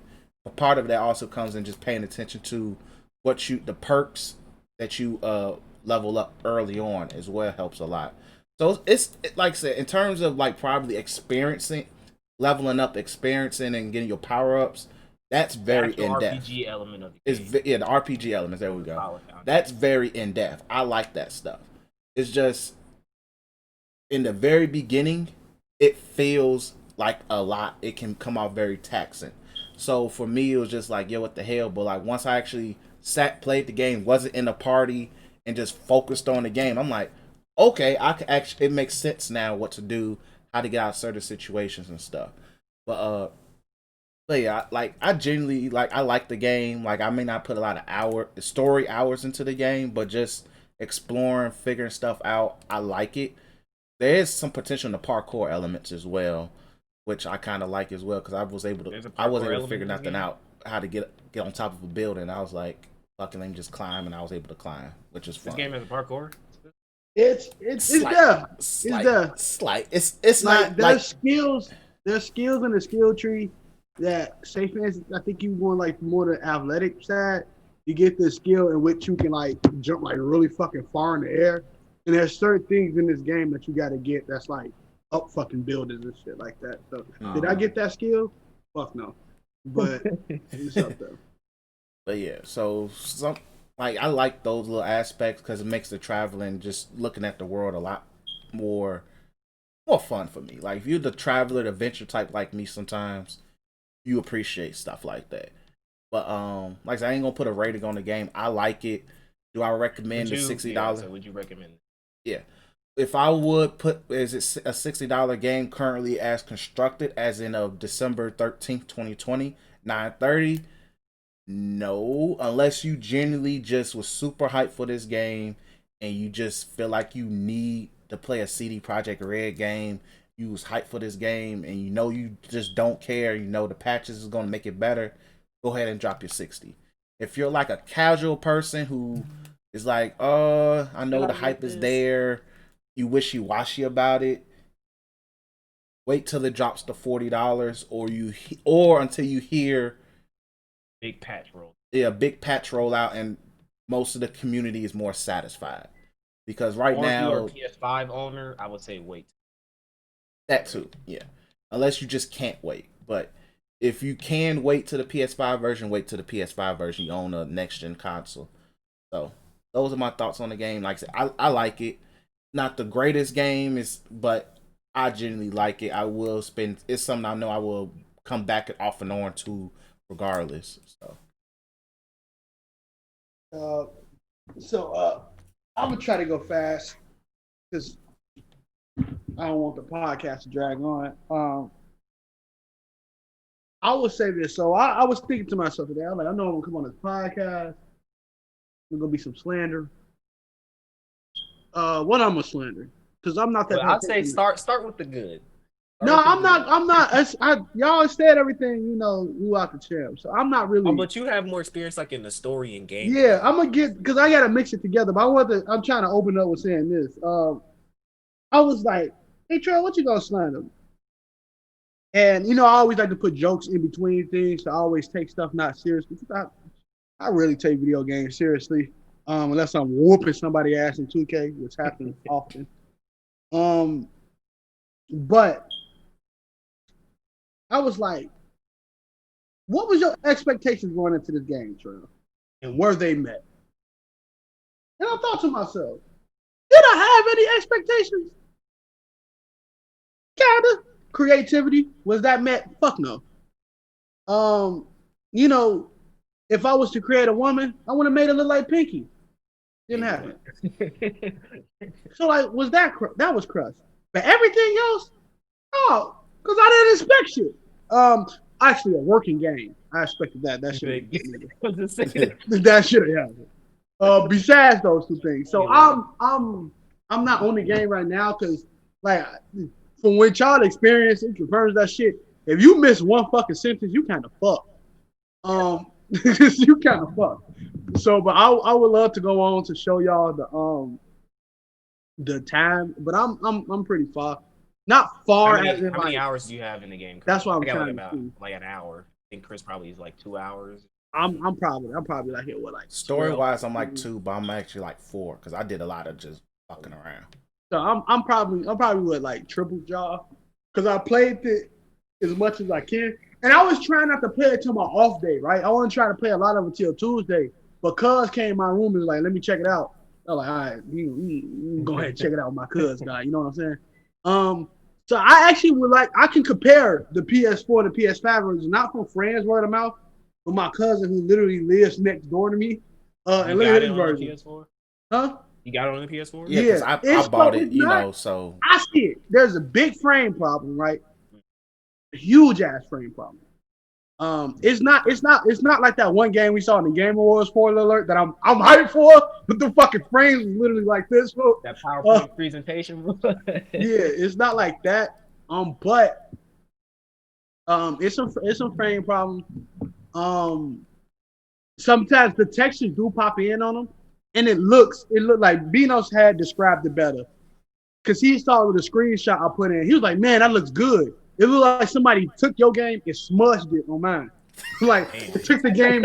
He said, my game is like if you on FaceTime and they ain't clean their camera off. And I was fucking dead, bro. so I can see that, right? But as for him, cousin playing and enjoying the game, he's still able to play and enjoy it. Now, that's apples and oranges. He can have had one of them PS4 batches that was at. So that don't take that as I can get on my PS4. That shit better be fire. Don't listen to that. Because if you fucked up, don't come to Black Otakus with that shit. Because we will get on you. But as I'm trying to search without getting distracted, what's my how many hours I got on this game? It's looking like it's a 20% of like one side of the story did. Like 20 because it's like 3 things. Not like what you pick, but like I think 3 overall arc of stories. And I can say that. Okay. So there's the story of V, which is you.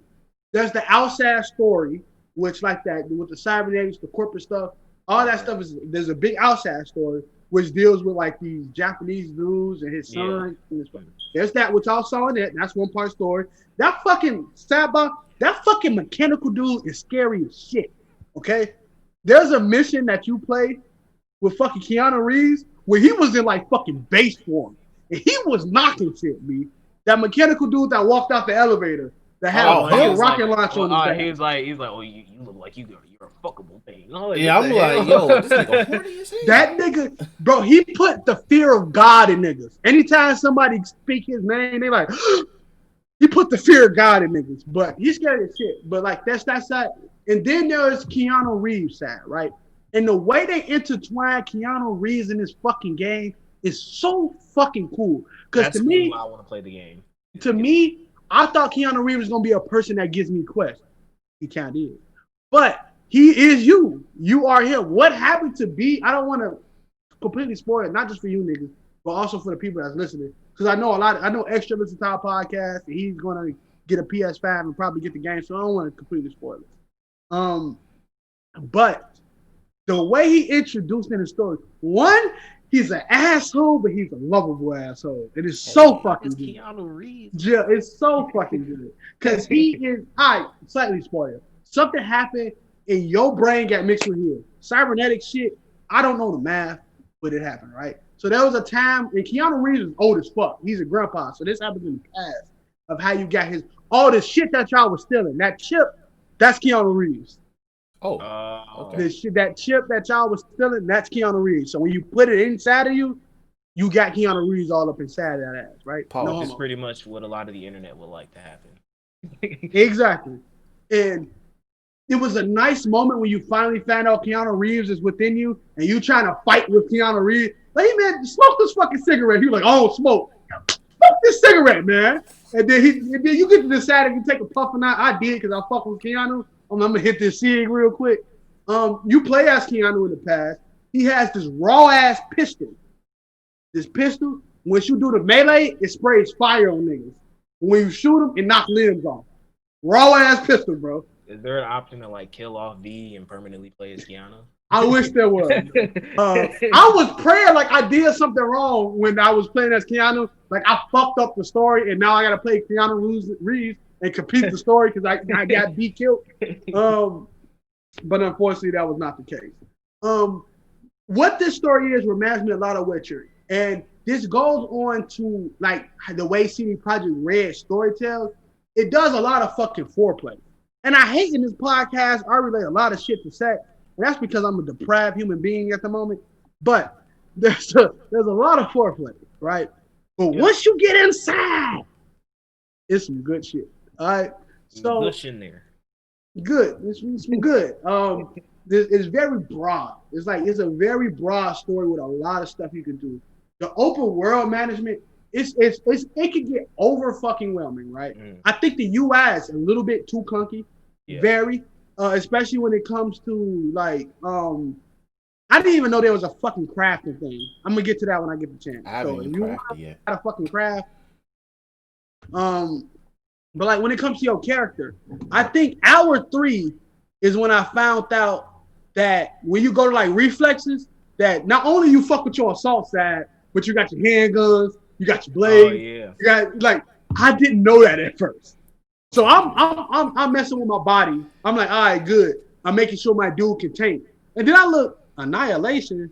What the fuck is this? Street Brawler. I was like, well, they ain't got no points in that shit.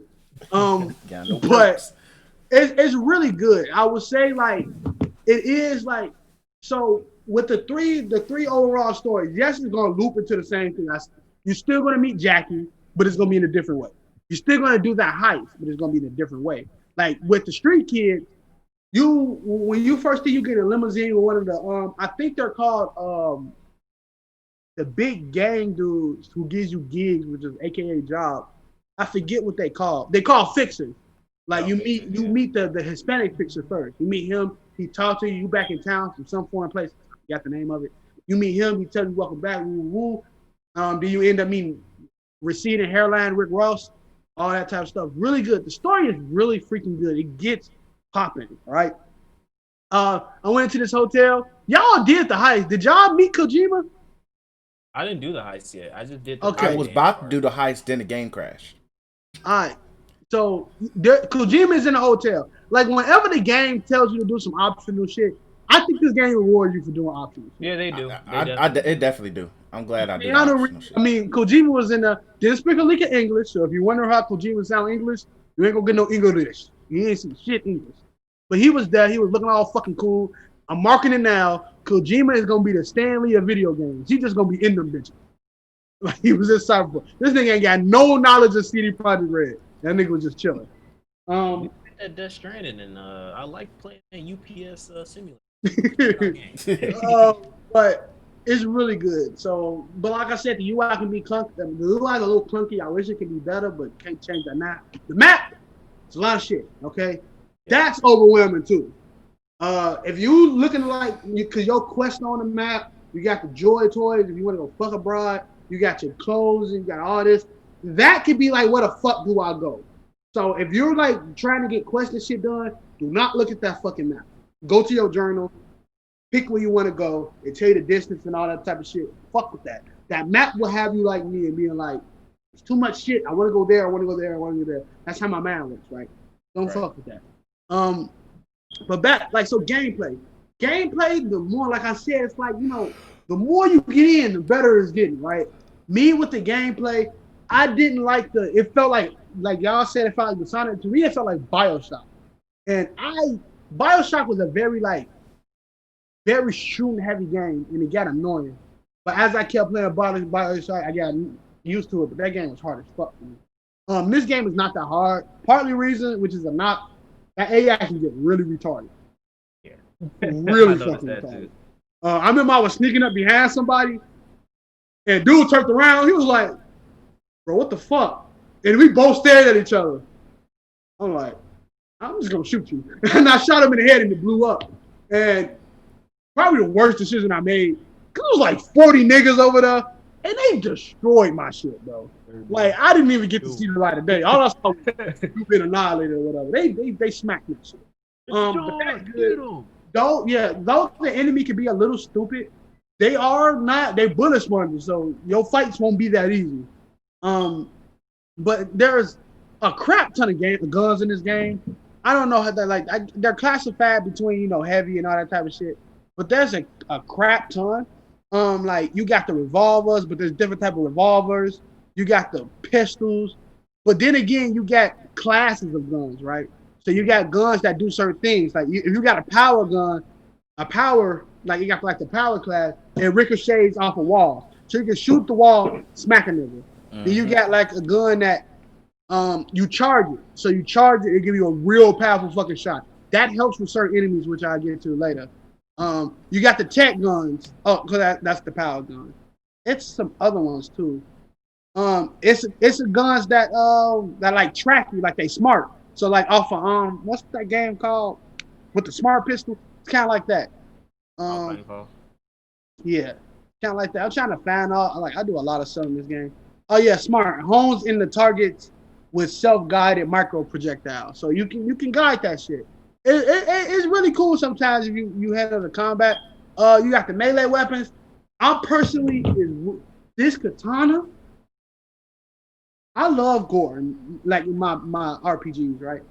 So when I came up to a nigga and I slice, and all you see was arm fall, head fall off, and everything else just hit the ground. Chef kiss, okay? Chef kiss. My nigga don't have that much drip, but I got a cool Oni mask. I got this jacket that looks like a Hokage jacket, but with zebra stripes. I got some boots, and I got that hat that edgy black people wear. You know the Raiden hat? I got that. Oh yeah. But it's cool. The enemies. Now, like I was saying, I was doing this one mission, and it was so fucking cool because some enemies are like filled with cybernetics, while other ones kind of like us. We got this one chick. She was filled with cybernetics, so her legs. She was zipping through the screen. All you can see is like a flash of blue light, but she came right to me. That shit was so cold. One dude, I'm fighting a whole bunch of game in me. One dude jumped in the fucking air and hit me from the top of my head. Like he just came and smacked me on the top of my head, bro. I was like, what the fuck? Lucky he was weak because he got a shotgun bullet to the face and he fell through a window. The destruction in this game is nice. That first mission when you had to get the white bitch out the tub, I'm like, shit, I just killed all these niggas. Ain't nobody else in here. I go to that tub. That nigga get that LMG. He blew the biggest hole in the fucking wall, bro, and mowed us the fuck down, bro. It was really fucking cool. The game is so good. Like if you like RPGs, like I like RPGs. I love them. I love trying to find out new things, right? I love trying to make my own path. And I felt like with some RPGs, it's for the exception of JRPGs, because even though it's not, you always don't get to that certain ending unless you got like one of them beat RPGs where you said one wrong sentence and now your whole family fucking dead at the end of the screen. Like, this is the only Western RPG I fucking played other than like Fallout. But like I said, you still meeting that ending. It's just like, that literally, I said one fucking thing and that direction changed. That made me happy when I found out that Chris had to pay for something that I didn't have to pay for. Like that's something that you fulfilled the promise that other niggas couldn't fulfill. Like your game broke as shit, but at least you fulfilled that promise. Do you feel like you could do that in Witcher 3 though? Or no? So Witcher 3, yes, but it wasn't like this, right? Because Witcher 3, you might say something that get your ass beat, and then like y'all not playing Witcher 3 anytime soon. Like if you do certain shit with Siri, depends on if she lives or dies. Yeah, I know about that. That shit, right? But with Cyberpunk, if you don't say shit, like that black chick, I think I got her killed. That black chick we first meet, she dead. T-Bug? Spoiler, she dead. Okay, I think I got her killed. How'd you get There was a T-Bug couple killed? of times where I was in the party and I didn't say shit. And when I mean I didn't say shit, I didn't say shit on the screen. And the time bar went out, and she was like, "B, what the fuck? I gotta do all this shit on my own." She did. All right. Now she probably died from the story. I would like to say this. I enhanced that shit. Okay. I sped her death up. Not on purpose, but it happened. There was a few bugs on my end. One time, my nigga Jackie Wells got caught in the elevator, and I could not complete that mission. Luckily, they fucking killed me anyway, so I had to start it over. But it was fucked up because I think the loot randomized. So I ended up shooting the nigga, and he dropped some purple loot, and he was stuck between a wall. Could not get that shit. Really pissed off. Wouldn't reload no save after that either. But all in all, so like I said, I'm an RPG connoisseur. I really want to get in the nitty gritty of this game, but we have a lot to talk about on this podcast, and I'm a long-winded nigga. I'm an RPG connoisseur, Western particularly. This game is not as boring as Red Dead. Red Dead was polished, not in the beginning, but it was polished in the middle of it, right? It's not as boring as Red Dead. One thing that this game does that Red Dead or other GTA don't, and I don't care if you feel like this is not that big, there are missions, legit main story missions, when a nigga will tell you, I'm driving, and they fucking drive. All you gotta do is sit in that car. And get this, my nigga. After the conversation over, press circle and skip a ride, and you ain't miss shit. That shit right there is shit that anybody can put in the game that niggas don't do. Remember in Red Dead, when you galloping on your horse, and you gotta make sure you stay the same fucking speed before they say, hold on, where you going? And then you gotta stay the same speed. And then remember, Red Dead, they fast travel was fucking posted individually each fucking town. So in all time, I think it's like 15 of them bitches. So most of the time you're on your fucking horse, you're talking to the fucking snake right next to you and fucking whatever his name was, I forget, in Dutch. And you sitting there like, man, I need this shit to speed. Yeah, this game beautiful. Yeah, I love looking at the fucking mockingbird that won't shut the fuck up. But this shit is boring. This game does a lot of the shit. The knife life is lively to an extent. When I mean, like, you walk around the corner, I walk around the corner, somebody was just getting fucking pimp slapped. Like the pimp slap.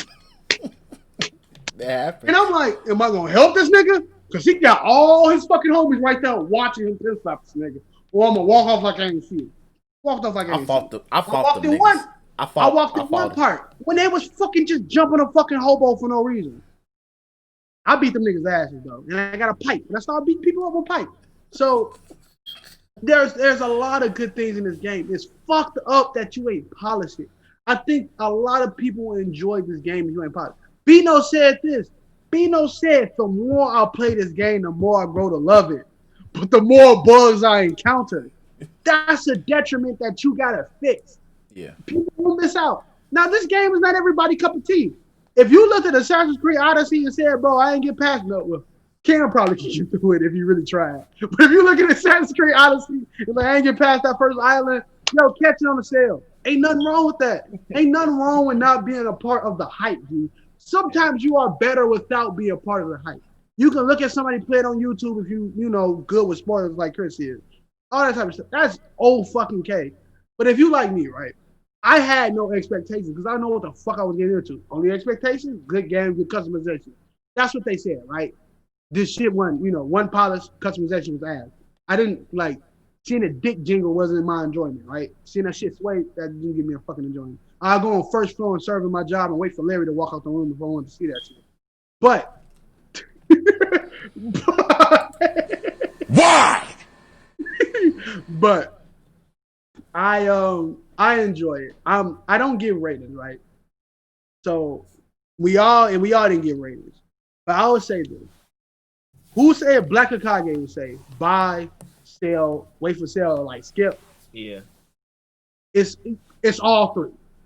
If you like me, who enjoy RPGs, who play fucking Fallout, not 1, not 2, not 3, not 4, not 5, but like 6 times. You can get through it. These bugs, like I said, if you was one of the so lucky great niggas that God favors so much that got a PS5, you would not encounter that much bugs. I'ma say it again. I'm sorry to niggas who said, "Oh, there are big problems on the PS5 too." I'm looking in the camera now. They're not. I'm sorry. That's just the way it is. And things will never be the fucking same with this next gen shit, bro. I apologize. I'm not CD Projekt Red. I can't change that shit. But you don't encounter that many, bro. So if you on a PS5, you can get this shit. You might encounter like some glitches. That's every game. But after your shit not looking right, I don't know. I seen some denim on a chick ass today. Hey. But Cell, if you're like a Cam and you got other games that you want to put in your rotation, you got Game of the Year contenders, you got games that you love so much, Cell, bro. Wait for a nice Sony sale. Some of them bitches be far in between. Get it on sale. A game like this will most likely become a PlayStation, whatever that shit called in the collection. So you can wait for that shit. Right? Yeah. Sale.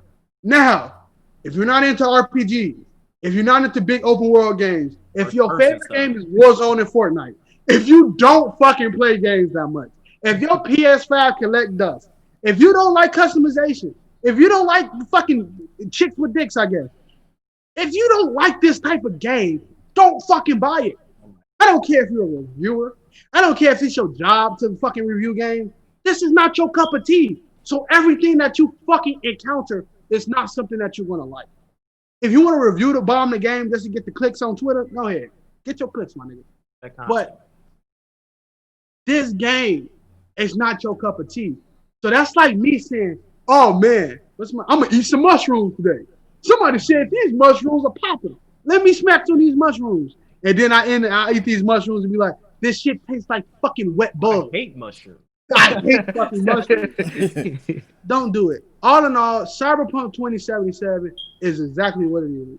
A fucking game that a lot of motherfuckers overhyped, put on a pedestal before that shit came out. It really got and all this other shit. CD Projekt Red, I'm going to do it right the fuck now. For your rollout, for you having to put out 2 big-ass patches. These are not like no 6 gigabyte joints. The first one was 24, and that second was 17. For you releasing something that should not be on your console. For you releasing something that should not be on your console, that cannot play on old gen, and for it to be bugging on something that's next gen, you are in the Clown Hall of Fame. So you can sit there when D&D from fucking, what's the nigga's name?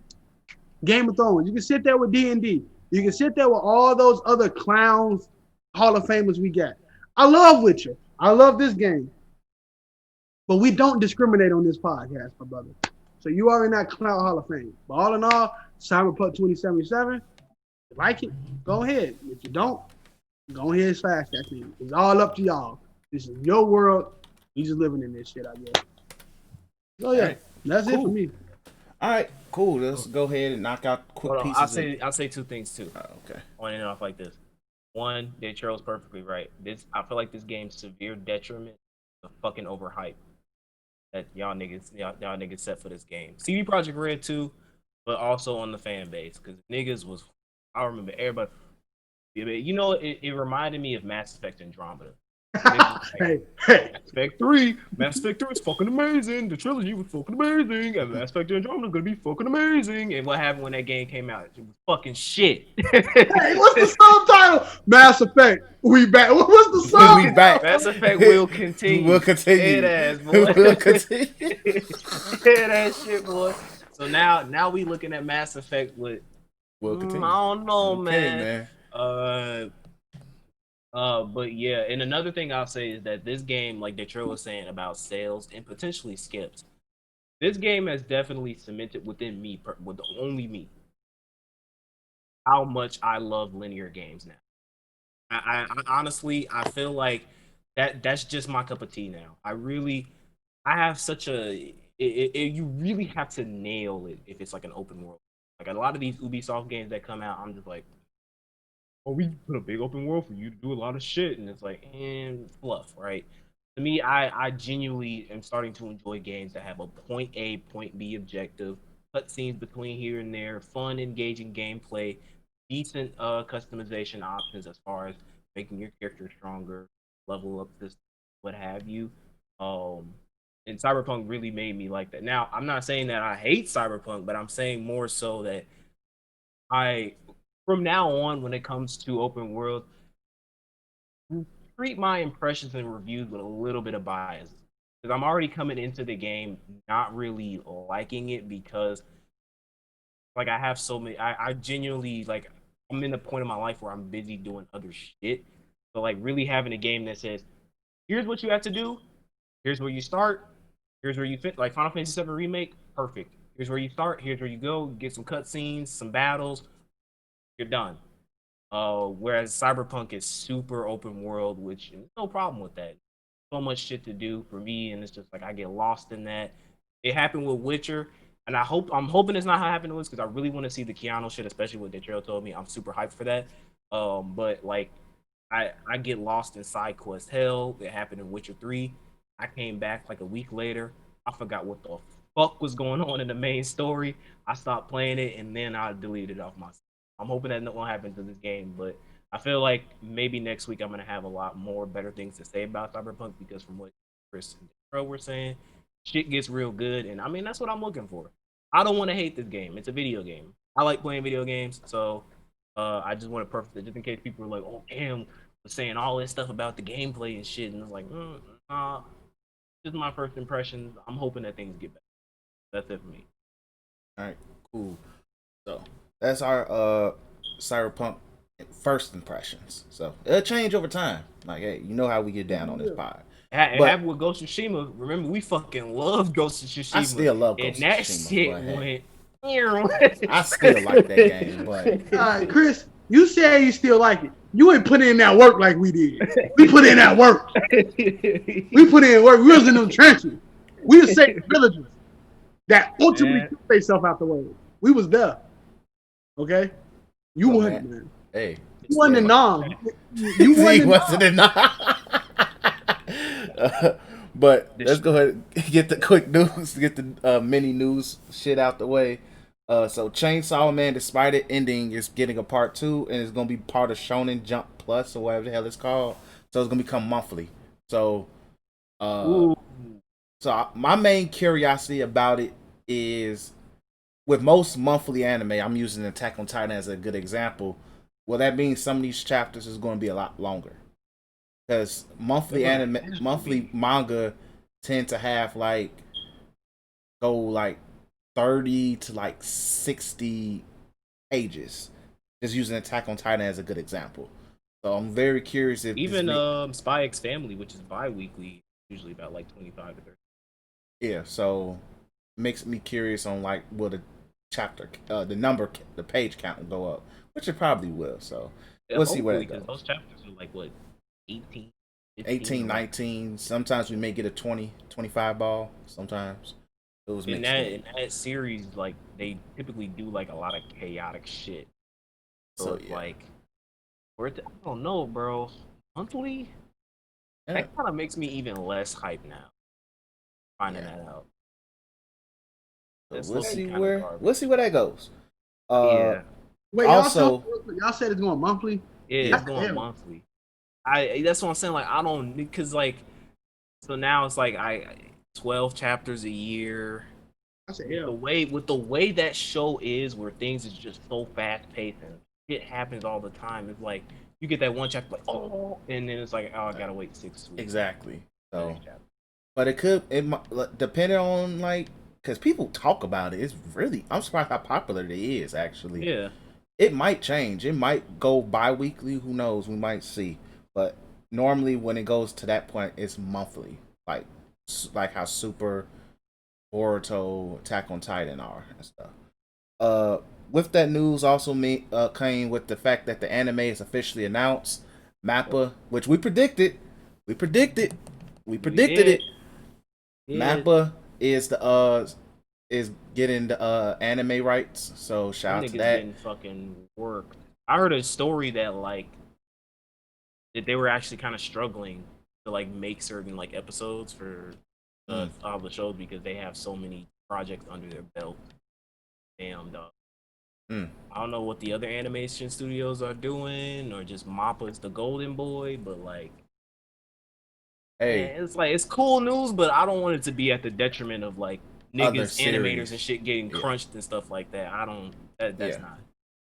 So it's dope, but also it's like, hey, can somebody else step up, do some damn anime, please? Like, damn. But so yeah, shout out to Mappa. I'm looking forward to it. Depending on how things go with that, I think they should do well. Like, I think they're going to have a ball animating it actually. Oh yeah, Uh, definitely. then there's a new Code Geass anime coming out. It's based off the story of the Resurrection of Lelouch movie. It's It takes place actors. after It's that, actors. which is an alternate timeline, technically, if I recall. So something to look forward to. They didn't give a clear cut date yet. I think they said 2021. I'm not sure, but Yeah. something to be hyped about. And then Crunchyroll and Funimation officially we talked about it on a few episodes ago. They officially announced that they're uniting to be one big mega anime service, which is really good. Like that way, you're not spreading out the market, and you're not really spreading out the market. And then people are not spending as much on both services like me. More likely, they're just gonna probably just combine the prices. I wouldn't be shocked, but it's good in the sense of like literally in terms of trying to find anime, it's easier. Yeah, yeah, and I don't have to be like, oh, I want to watch this. I don't. I want to watch this anime. Where I find it? Oh, it's Funimation. It's a Crunchyroll. You got it all Exactly. under one belt. So yeah, so I'm definitely everything. curious about the subscription prices, and I'm also curious about like because Crunchyroll literally just added another tier. Like, how is that gonna work with Funimation? There's That gonna be and another. also I'm really curious on how the Crunchyroll originals. Like I'm pretty sure they're gonna Yeah, salvage it. I'm sure that's being salvaged. That's a huge to Sony. I'm pretty sure that's huge because they own both. Sony owns Funimation and Crunchyroll. I'm pretty sure that's like huge. Be like, oh yeah, we have a whole animation studio now. right. So I'm very curious on how that's gonna what's gonna happen with that. But I definitely my main concern is subscription prices because I know Crunchyroll did just have a tier thing. So will that play a role in just how things change, stuff like that? So it's a lot of Also, how questions. the It's UI still is gonna look like too. that too. So it's a lot of questions, but for the consumer, which is us, it's better because that way mostly everything's gonna be in one place now. Mostly everything. It's still some stuff that's stuck to VRV and shit like that, or Amazon, or in Netflix. We have no control over that. But majority of all the hype shit is in one place now, Yeah. because Crunchyroll didn't have Dragon Ball Z. Funimation did, but Funimation owns that shit. So as one example, uh, I don't think Funimation had. What major series Funimation didn't have? I'm trying to think. Can't think of it right now. But Did Funimation have Attack on Titan? I don't think. No, they do. They do. It pops up when as a watch this thing on there. Did So Funimation Funimation have has it. IQ? I don't think Funimation had IQ. I Yeah, know they don't got Netflix. Haikyuu. Yeah, Funimation don't got Haikyuu. I don't think they even had Pork No Basket. Yeah, they had. There was some stuff like there was a few major stuff like they don't have. I just can't think of everything off the top of my head. So it's benefiting everybody because that way, for one, people don't have to sit there and be like, well, which one do I choose and which ones I'm about to watch on 9anime.com allegedly. So yeah, so shout out to them making it official. And then also in terms of game, the only major, well, quick small news is Halo Infinite got delayed to 2021. So if you was looking forward to playing some Halo early 2021, you gotta wait till Yeah, the fall of so next year. winter. So no Not games. is what it is. The thing is, like, it is what it is, and it's one of those situations where it's like it sucks. But at the caveat that Xbox people have to realize is that you still don't have to pay for that game. Like, as soon as it comes out, you have it. So it's Mm-hmm. like you're waiting for. Well, you still have to pay. That shit is all included.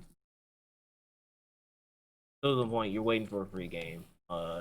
And no, let them do it. They said that they delayed the game because they got feedback. The initial trailer, like I remember Phil Spencer was saying, like yeah, the graphics and shit they don't look up to par from what we were expecting to see on the Xbox Series X. Y'all niggas need to work on that shit. So hey, if it helps, it helps. And I mean that's they console seller. So like if that's really when they have to go, like if they can make this like out the gate, like get an Xbox Series X, play Halo Infinite for the free, and people are like, holy shit, this game is fucking amazing. There you go, a pusher right there in 2021. So uh there and then the other news that I had wrote down for all my gotcha fans out there, uh Naruto Ultimate Ninja Blazing servers are shutting down February. RIP. Uh that game is from what I've been hearing, the game was on a very bad downhill decline. After a while, I don't know if Chris was a part of it, but like all of the like E-Day Trail, Chad, Miles, like we were all playing like the little co-op shit. That was really fucking fun. Like to me, that's probably the best feature of Naruto. When they started doing the PvP shit, to me, that's when I was. But I will say this: Blazing fans, take heart and know this: your game to this day still has the best debut gacha system. 9 multis for the guaranteed unit is something that you can brag about. That shit don't happen in Dokkan. For fucking sure it doesn't happen in One Piece. 30 fucking multis? Are you shitting me? 30 multis? The fuck out of here. So take heart, Blazing fans. You got the best gacha system of all time. And know this. Generous. Know this. There may be more because Loki Naruto kind of been on the video game, so I don't know, G. But yeah, the one good thing they did mention is the servers are shutting down, but you can still access your account and look at all of the card arts of every single card that you've gotten in the game. So pretty cool. Like you can relive the moments of like, damn, I can't believe I spent $100 on this thing. I can't even play him no more.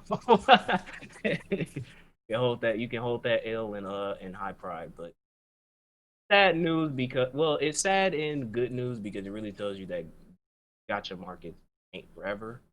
Really, it's a passion thing at the end of the day. Yeah, just hopefully we get some good Naruto games in the future. That's it for that.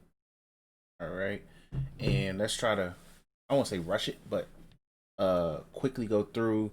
Disney pretty much had I don't know what the hell that, some type of corporate event, something, expo, something. I don't know. Do we want to, since we were talking about anime news, do we want to give our impressions on AOT? We could quickly do that real quick. Yeah, quickly go over Attack on Titan. So Attack on Titan's on 2 episodes in so far. So for me, so I'm pretty sure I haven't really paid attention to what the anime community is really saying in terms, especially anime only watchers. You two are especially manga readers too. Yeah, so you kind of have that. So I still remember well into how I felt reading this shit. All I know is I don't know what the community is really feeling, but I know I see a lot of questions of like, why is this happening? This is happening. But I just want people to know, if you are an anime only watcher, patience is going to be key for at least another episode and a half, probably, because Reiner and these kids is going to be the focus. So enjoy seeing Falco, enjoy seeing Gabby, because they're going to be around. Reiner is going to be around. Depressed Reiner is going to be around. I just want you niggas to know it's important for lore, history, and why things are the way it is. But I will say the first episode was lit. Just seeing the reigning Titans just fall on them niggas. Reiner literally just pull up on them niggas, even though he lost the arm. But classic Reiner getting bitched at times was pretty dope. Beast Titan just pulling up saying, "Hey, look, bro, I'm that nigga. Let me fling this shit." Was that shit? I I like how they did establish like how Gabby and Falco are going to be like primary characters. I just do hate the fact. I just hate the fact that Gabby's annoying as shit. Very annoying, and she was even more annoying. Her annoying side showed up even more on episode 2. Oh, I was just this like, episode. "Gee, shut your ass up." But I genuinely enjoy it. It's like seeing some of the stuff animated, but like episode 1 was clearly like animated perfected. That was the attention grabber, and episode 2 was the boring body paragraph that you got to slog through. Exactly. That's like it's important. Like for me, I just had it on just so I could sit there and say I watched it. But in terms of like the next episode and a half is going to be really like talk. So enjoy that because I don't. And if you're expecting to see your homies, if you're ready to see Aaron and see Mikasa and all them other people, you're probably not going to see them till like episode 6 or 7, depending on how quickly they want to run through this. Throwing it out there. Hey, I don't know. You can episode 7. That nigga not in the opening.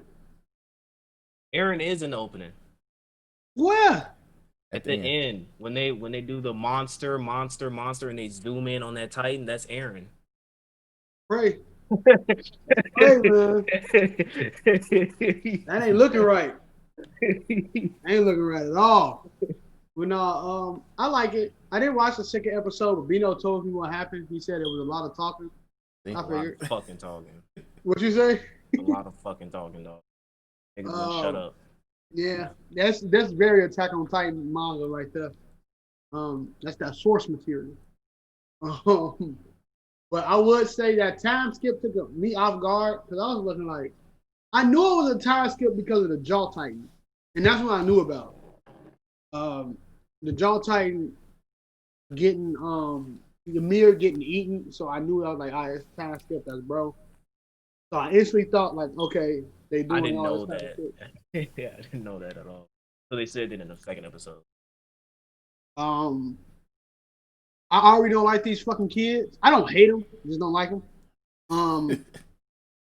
I love so Rainer's a bitch. He will always be a bitch, right? But I love the fact that they're really showing. I think they show more of his die hard to the cause in that one episode than they did in any of the previous seasons. Because this nigga got turned into a ball by the end, bro. That train fucked him up. That beast title looked back. Rainer was like this, bro. He was like he was like a family. He was a Family Guy pose. He was a Family Guy. They got in that ass.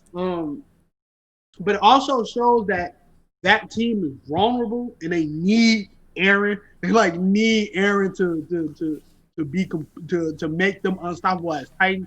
Because you can see without that founder Titan, we just a big old niggas going against because they said the world is constantly evolving to defeat Titan. Mm-hmm. So it's looking real nice. I'm really looking forward to it. I'm glad I'm about to skip this talking episodes. Let me know if it's something I needed to hear.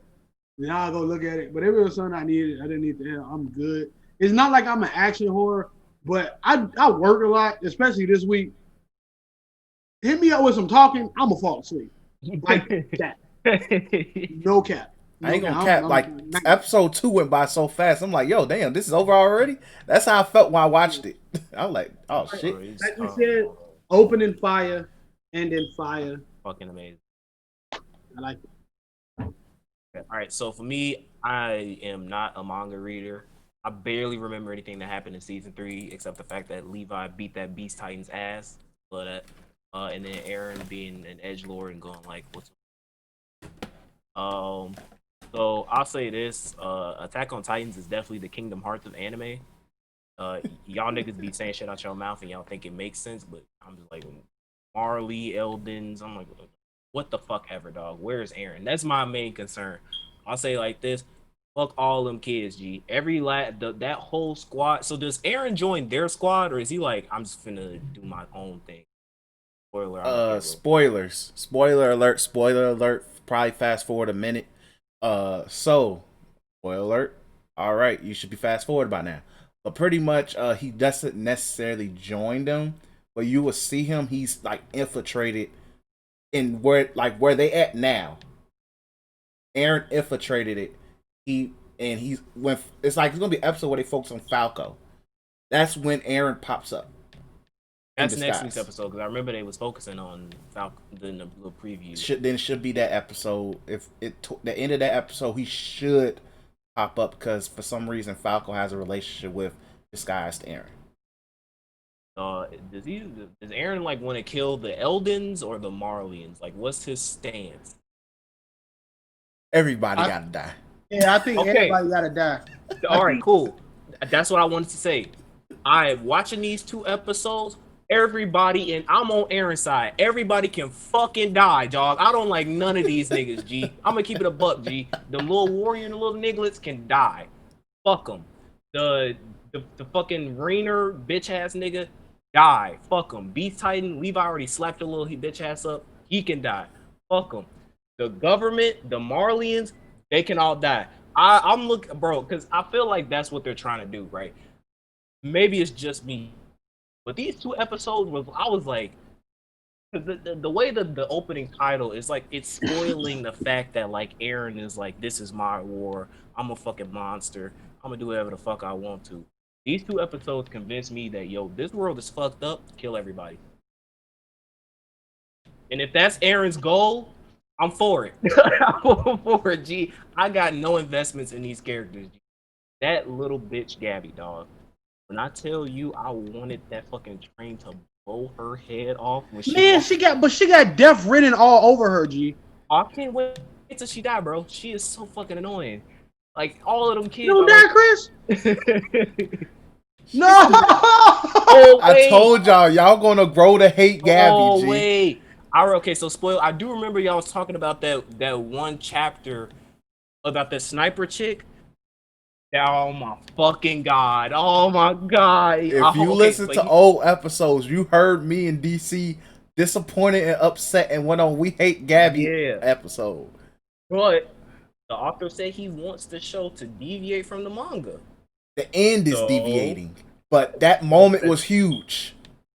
It was a huge moment. Maybe that will be the turning point. Maybe that moment won't go the way we think it's gonna go, and she go get her fucking. But like, I don't like her. I don't like any of them damn kids.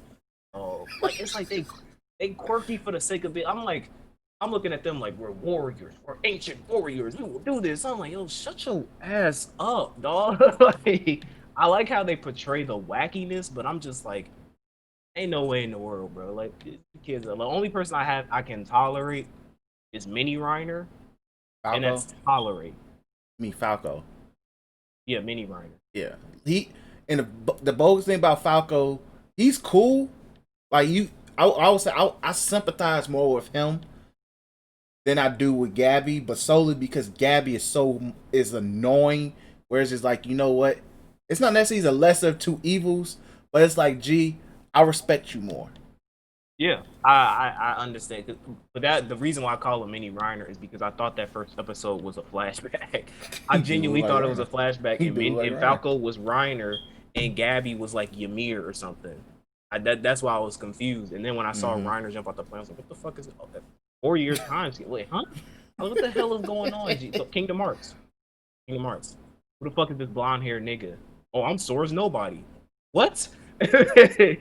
Like, yeah, so yeah, so it's just like everybody can die at that point. Where my nigga Levi at? Like I said, they'll pop up in the next 2, 3, 4 episodes. Hopefully. I want my nigga Aaron to come back. Bro, I know y'all asked for Levi, I know y'all asked for Aaron. I need some stone cold Mikasa in my veins, bro. Like, that is my favorite character. How about that time skip design? The time skip design is weird, but I love Mikasa's character. Hopefully they deviate that. I love it so much. And if my theory is correct, by the end of this show, she probably gonna kill fucking Aaron. Or Aaron is gonna have a bunch of fucking Titans eat the shit out of her. Also, yeah, I feel like it's gonna be one of them endings where it's like, or Mikasa go full Jon Snow. That's my king. That's my king. Whoever Aaron is, it's the king. But it just ends with the world like on some like Evangelion shit. Like the world is like fucked up and things are burning, and then Aaron and Mikasa are like sitting on top of a throne fucking each other, and then like the show just like ends and it's like there's no. That shit ass. Out to top 10 like This that. ain't it. Good. But no, I'm looking forward to see what happens next. But honestly, I'm more so like looking at Aaron. I do not give a fuck about them kids or anything that's happening involving the Marlians and I don't whatever. Nobody's heartless. Get the fuck out of here. At the end of the day, they all human.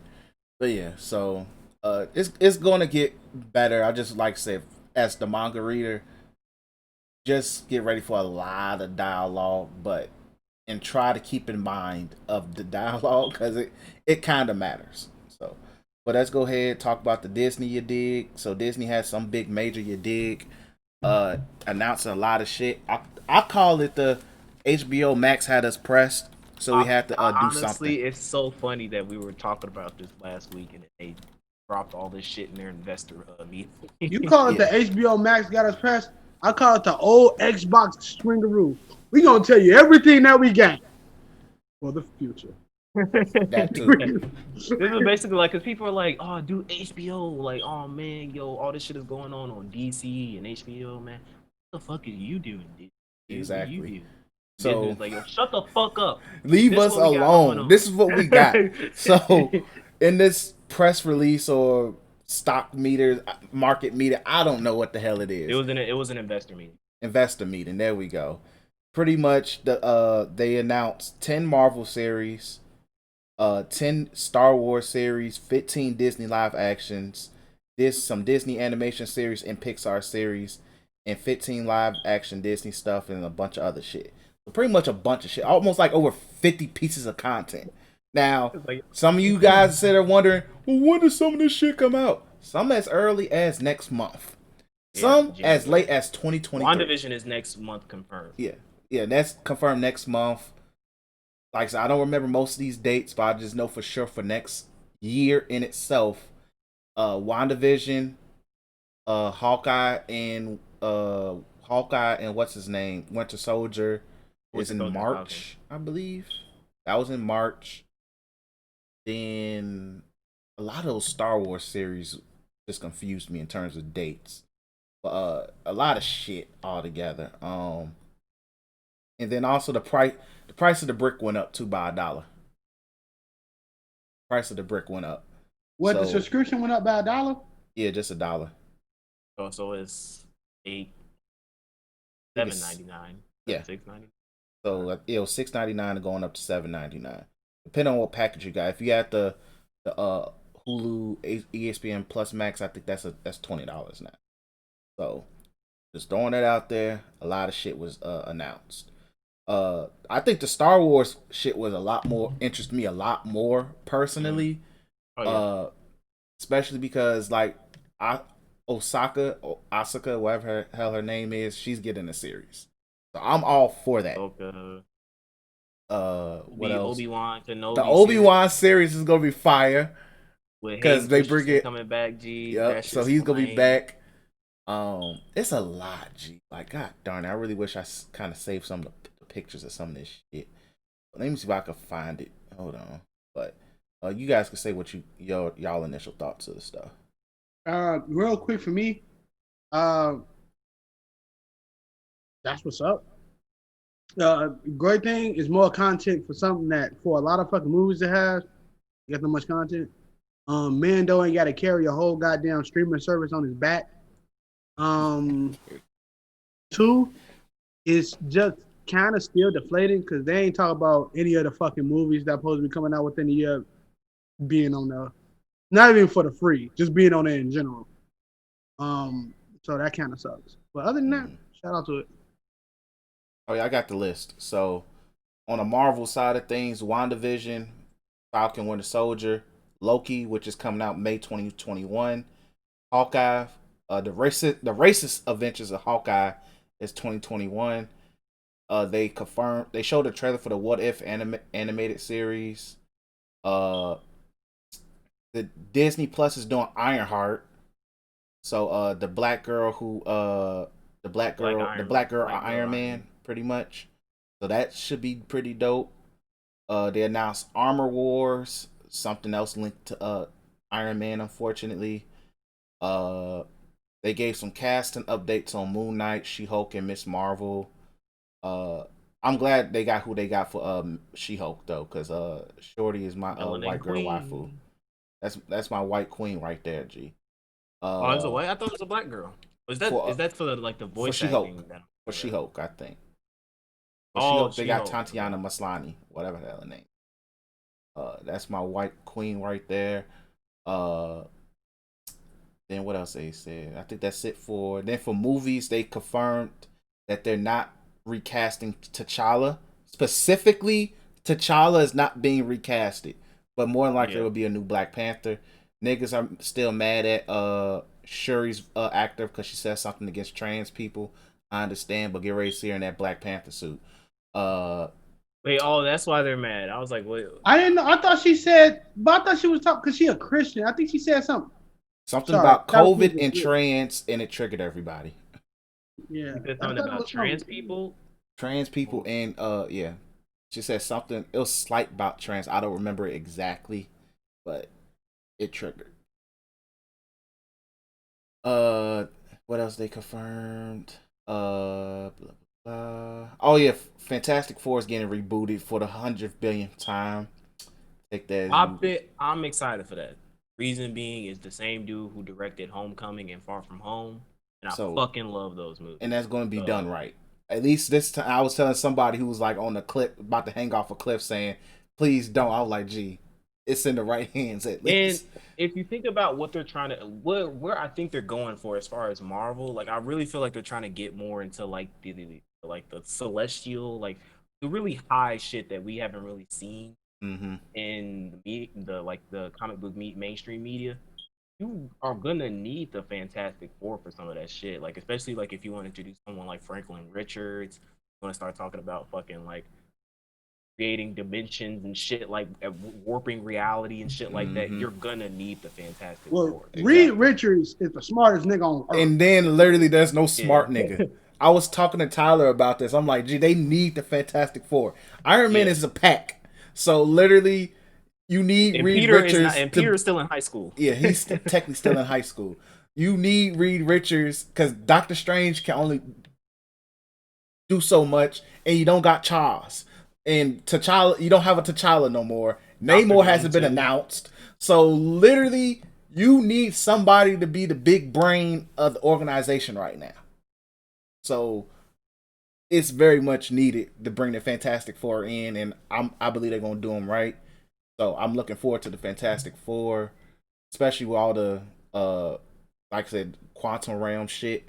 They also announced the third Ant-Man film will be called Ant-Man and Wasp: Quantumania. So once again, digging more into the quantum realm. And all the Ant-Man movies of it. I just hope it's not another fucking situation where like Ant-Man is like behind another fucking Avengers Endgame or Infinity War type movie the first two have been. I feel like they're going to use Ant-Man to reveal some shit. It's gonna be another situation where Ant-Man is the sleeper film. That's like leading up, like people are only watching it to watch the end credits to see what happens next. But it's actually a good movie. It's like, oh, I actually enjoyed it. They know what they do with Ant-Man at this point. Then for Star Wars, it's a lot. Like I say, if you heavy into Star Wars lore, and I mean like I'm casually into Star Wars lore, expanded universe stuff. But the expanded universe shit they're about to do, it's about to be some heat. G. So for one, they already announced that Mandalorian is coming back next year on Christmas. So shout out to that. Like I mentioned, Ahsoka is getting her series.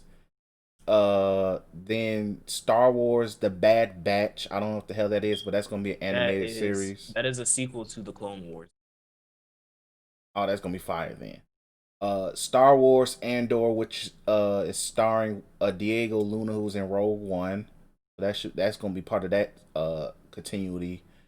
I don't care about the Acolyte. Obi-Wan Kenobi is gonna be fired because they already said Hayden Christensen's coming back as Darth Vader. I'm for that, and if it means some Darth Vader feats, I'm for it. Yeah.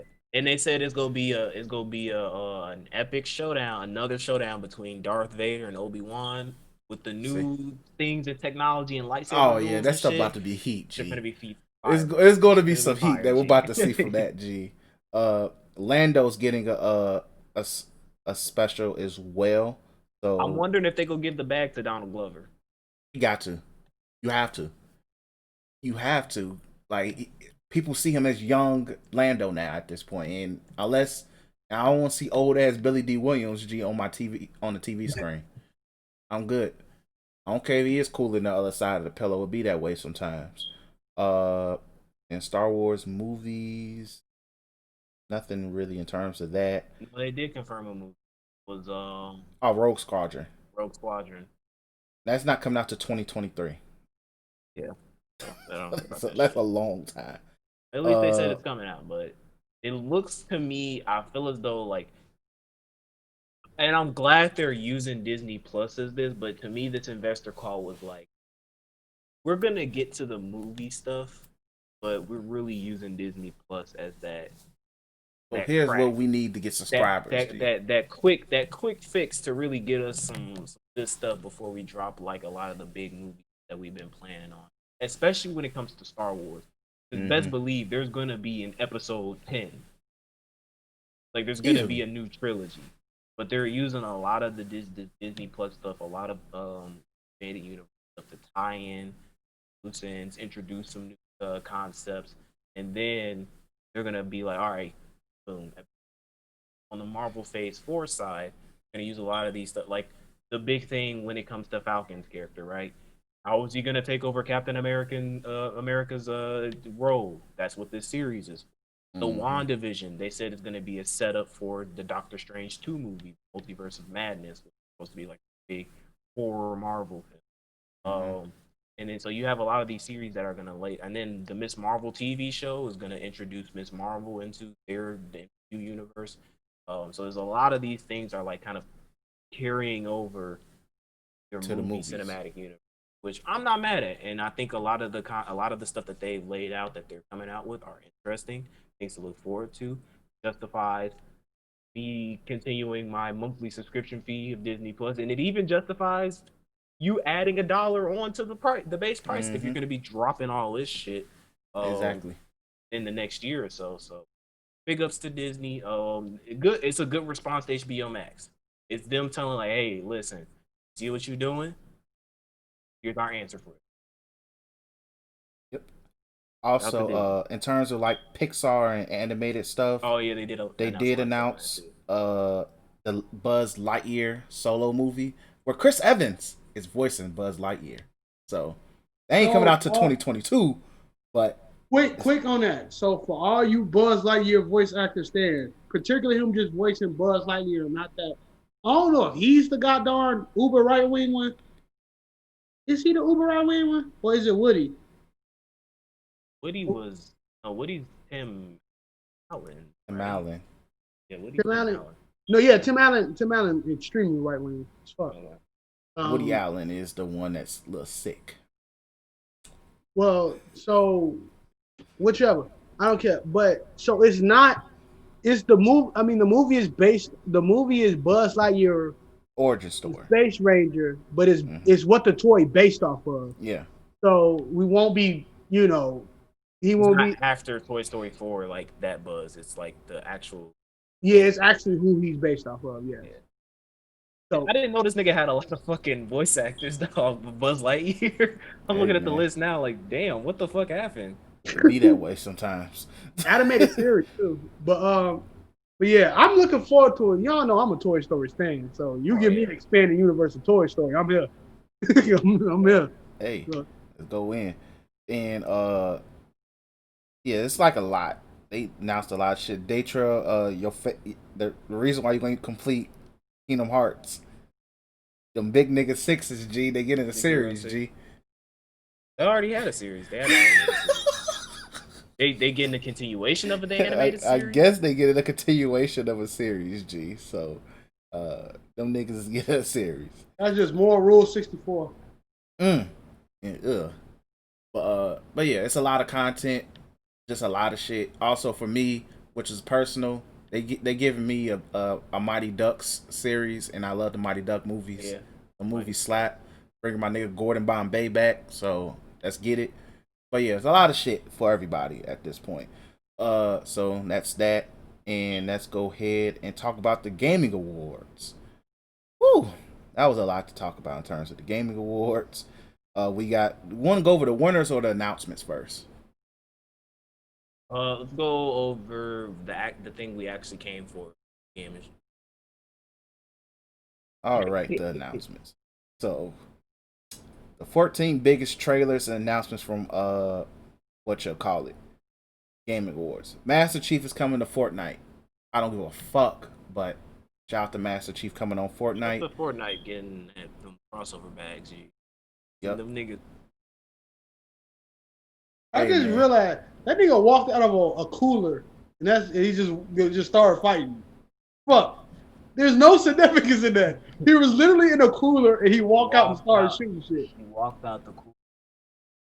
That's his process. Oh.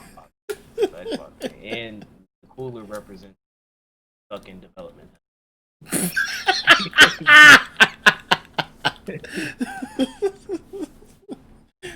That's true. That might be the name of this episode. Master Chief stuck in development hell. But yes, and then they also announced that Michonne and the other nigga from Walking Dead will be on The two popular characters that the most two popular characters since Rick is dead or written off. Among Us is getting a new map. That was announced. Even though I don't think this was a big deal, EA showed a trailer for a game called Takes Two. It's a co-op based game. It looks fun. To me, It looks very was fun. more than because they showed like actual gameplay. Yeah, they showed actual gameplay and everything. That game it's made by the dude who was like fuck the Oscars. Dude is funny as hell. I will definitely give it a shot because the dude is so charismatic. It's like I kind of want to see where his creativity, where his passion is. I'll keep looking. Like it looks pretty dope. I don't care about those two things. Sephiroth has been announced to be on Smash, and that trailer was lit, even though it was non-gameplay. But Sephiroth is on Smash. I just need the Sephiroth theme song. That's all I care about is hearing Sephiroth. The thing is, right? They played the music because Smash is kind of when it comes to soundtrack from different IPs and shit. But considering the fact that they played his theme in the trailer, means that you don't know the amount of fucking slander I would give Nintendo if they did not include Sephiroth's theme as one of the music that you could play with releasing him on. You know how many people would be like, "What? That's literally like the easiest alley oop. It's literally me putting a ladder up to the fucking rim and just handing you the ball and telling you to dunk it. You can't fuck that up. But I'm looking forward to shout out to that. Unfortunately, it's not my boy Sora, but maybe we go keep hope alive, man. Hey. But I'm looking forward to that. That gives me a reason to actually buy a character. Buy a character. I'm not buying this even fast. Did you encounter a hard crash, Daydream? Put that chick. Have y'all ever was on a Cyberpunk screen and they had that one chick with the dreadlocks? She was a little black. Yeah. So I'm in there. So I'm talking to her. This nigga V ain't got no type of game. This nigga, hey, so we should probably just run room. I'm like, bro, I'm about to see this bitch naked. And she was like, yeah, we went one room, 2 twin-size beds, we saved some money. I'm like, shit, this nigga about to get friends on. He was like, that's exactly what I had in mind. She was like, what the hell did you have in mind? He was like, let's just drink to the go. Get him in there. Yeah. Mad as heck, man. This nigga V sucks. So V can't get no V at all. Damn, man, that nigga V ain't shit, bro. So shout out to Sephiroth. Technically, there's a Left 4 Dead sequel called Back 4 Blood. That's technically the spiritual sequel of the Left 4 Dead But do you series. realize how big brain that name is? Like for all my peeps on the Steam community, G, what is the biggest meme that Valve has? Is that them niggas can't count to 3. Like a lot of their IPs end at 2. Do you know how big brain it is for them to name their game Back 4 Blood? They skipped 3 and went to bro. To me, I already want to play the game. Even though that game's not my cup of tea, I already want to play the game just because whoever thought of that name is a fucking genius. That shit is so great. But I mean, the game looks cool. Left 4 Dead. I used to play a little bit of the game with my friends. Yeah, me too. Especially with the mods and shit. Game's gonna be real good. Yeah, it should be interesting. They actually sent me an email to register for the closed alpha. So I'm seeing if they actually send me the damn code for the week is out. So if they do, let's see. I'll let it be known. It's only for the PC though, so let's see how that goes. Dead Space is getting a spiritual successor as well called Callisto Protocol. So you niggas that like playing Dead Space and seeing niggas get freaking mutilated, be my guess. They got a lot to prove because Dead Space 3 was ass. Horrible. So, niggas hated that game. Yeah. And then Xbox is getting games because Perfect Dark is getting a reboot.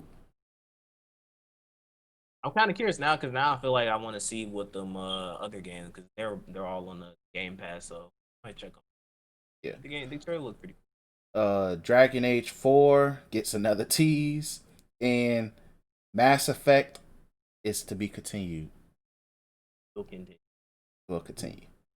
Let's see what else we got. Anything major? Flight we don't care about Flight Simulator. I think that's really it in terms of announcements, unless I missed something on this list. But that's it in terms of major announcement. But after that, quickly go over. Really I will say this though. Jim Sterling's video was fucking hilarious. Basically, because he doesn't really care about he calls it the video game advertisements. I mean, that's pretty much what we watch nowadays. That's what we come. That's really for fucking Smash now. So we can definitely move on to the Last of Us. Yeah. So I'm just gonna go over the major awards. So Among Us won Multiplayer Game of the Year. Tony Hawk won Sports Game of the Year. Let's see. Family Game was Animal Crossing. 2K was it 2K? FIFA, y'all they gotta hold that. Yeah, 2K and FIFA gotta hold that. The fucking rematch. Look, man, niggas love Tony Hawk, bro. Fighting game was Mortal Kombat. I'm surprised it beat Grand Blue and Street Fighter, but people love Mortal Kombat. We actually had a me, Detrella, and the people party. We had a funny ass that we were saying that if One Punch Man won the fighting game of the year, that we was all go buy and play. You got a little scary, bro. You got a little scary. When it got to the part where dude couldn't open up the envelope, we was like, oh my god, this fucking bald headed Saitama cosplay go show up and open it. I was getting a little bit scared, G, because I mean I want to, G. We don't want to, bro. It was getting real. RPG, Final Fantasy VII Remake, well deserved. Yes. Action Adventure, Last of Us Part 2. Action, Hades. Innovation and Accessibility, Last of Us Part 2. I'll say this though. Last of Us 2 does deserve that award. What I saw, like, as far as like the amount of stuff that you can do have specific or certain impairments, Last of Us 2 really does cater to that. So I'll say that they definitely deserve it. I'm at it. Okay. Best indie game was Hades. Best ongoing game. Damn, No Man's Sky won that? Oh. Yes. We were all shocked. Because that dude fucking tell me lies, tell me sweet little lies. Sean Murphy popped up on the screen. I'm like, the nigga who falsely sold this game has the audacity to show his face to receive this award? Like, what? Balls, bro. That's shocking. Best Performance: Laura Bailey as Abby. I'm not mad at that. I She got had to be mixed female feelings because Brock it's Lesnar. like I got mixed feelings. Fucking love Lord. Y'all know Lord Bailey is my voice waifu. Stan her, but I feel like it should have been something. Like honestly, Jin from Ghost of Tsushima, and as much as people said that like his voice was annoying, I honestly felt like dude did a great job with Miles Morales, He especially did. like because you have to take into consideration that they have to do more take for certain things. Like when you're swinging around the city, you notice that they have like heavy breath versus when they're standing still. Yeah. So like you couple all that stuff together, I really feel like Yes, the little details do factor in. That's why I like. Yeah. But we did name an episode after Laura Bailey, so she yeah, deserves it. and I stand her, man. I love her, so it's like I'm glad she got it. Audio design: Last of Us Part 2. Uh, Score and music: Final Fantasy 7. Art direction: Ghost of Tsushima, well deserved. I thought Last of Us 2 got that. Art direction: No, it was Ghost of No, no, Tsushima. no, no. Music. Oh no, it was Final Fantasy. Oh, I'm not They even want paying audio attention to design. that. Oh, okay, okay. Yeah. Narrative, and this is comedy at its finest. Last of Us Part 2 won narrative. After all that complaining you niggas made over a dead white man, y'all cried and said the game was trash, not because of gameplay, over a dead white man named Joel. Y'all niggas funny. Niggas funny. Uh, then game Fucking direction Jip, because that was the category that Aegis 13 was in, right? for what? Narrative, Narrative. yeah, yeah. Aegis Fucking Realm, Jip, bro. yeah. I'll say this, right? Because we're gonna get into it. Like, don't really take game awards, especially this. Not you know. When I tell you narrative wise, and a lot of people were saying this. Like I remember watching Angry Joe's stream. I remember like watching some other people that were saying. I had a lot of fans and a lot of people. Ages 13, ages were 13, like great story. Words cannot describe to you how fucking amazing that story is. Like I was so mad because like I was like I wasn't expecting them to get on the list at all because it's such a low key underground game that like I really wasn't expecting anything for it to get any awards. But when I saw it had best narrative, I was like, for sure, it deserves that. And to see that it went to Last of Us 2 because of get into later upsets me. Mm-hmm. Game direction: Last of Us 2, and game of the year: Last of Us Part 2. And that's it. That's everything. All right, one thing me and Ditro was talking about this game, but I feel like I don't know if it's just, but I honestly feel like this awards show would have went differently if the game hadn't been. But like a lot of the stuff surrounding Last of Us 2, the reason why it has such two extremes, whether absolutely love the game, absolutely fucking hate the game, is because the game got leaked and it was revealed like a lot of information.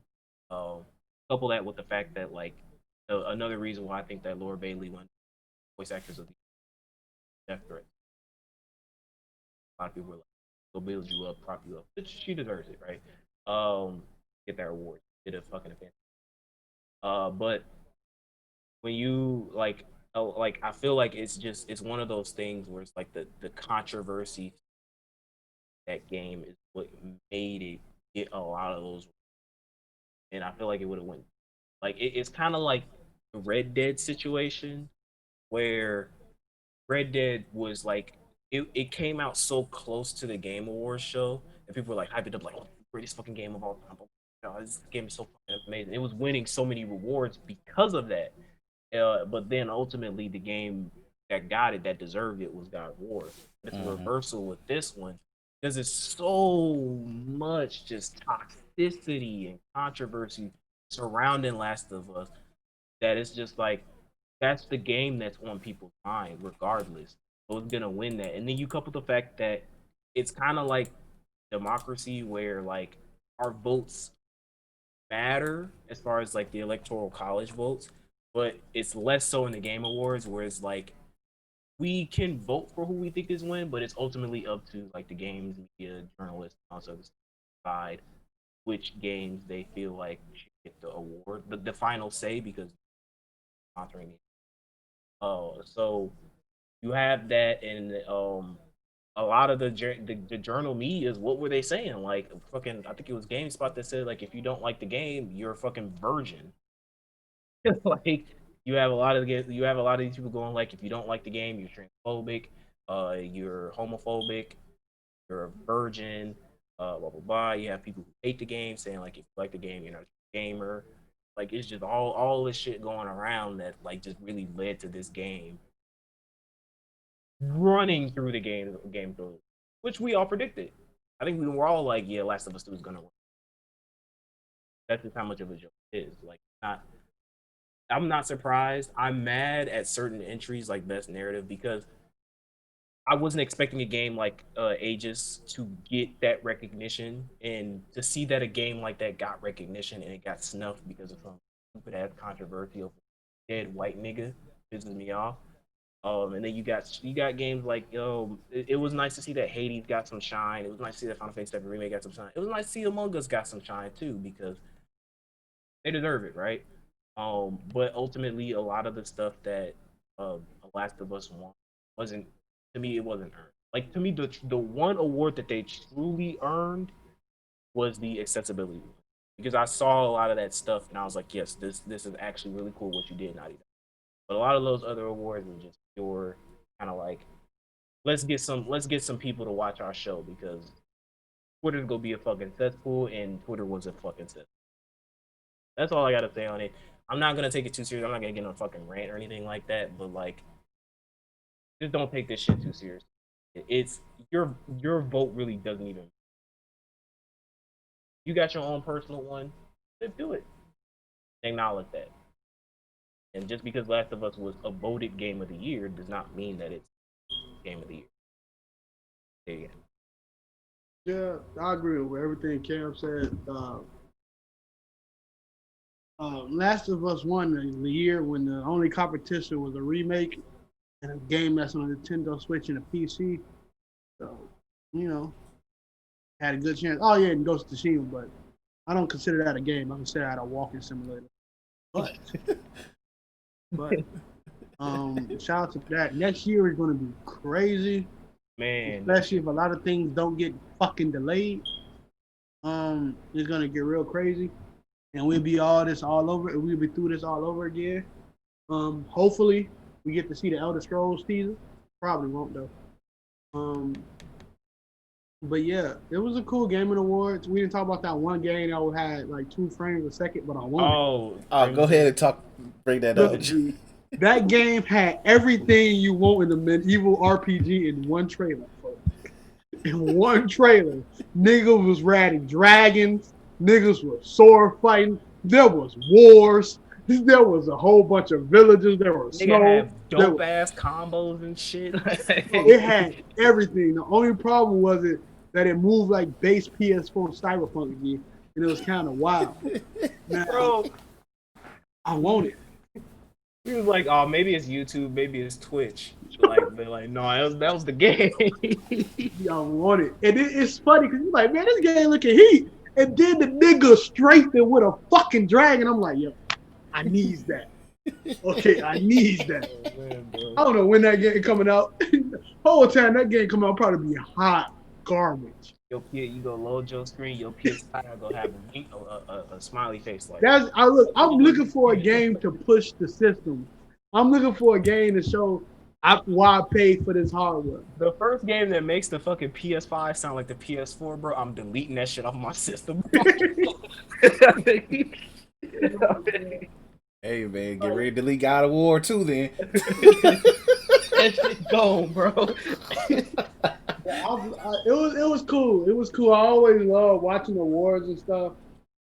I always love watching awards and stuff. with my homie, so it was cool. Slandering niggas and all this other stuff. It was fun. It was fun. Yeah, like from what I watched, it was entertaining as always. That nigga Jeff Fit was bogus as hell. I'm not a Everybody fan was saying. of suits, like legit a suit with gym shoes. G, it's not cool, especially high top Yeah. shoes, bro. Like, G, just do better. If It's you like- want to do it's that, like the- wear Vans or something. If you wear some Vans, okay. You wear some Mikes.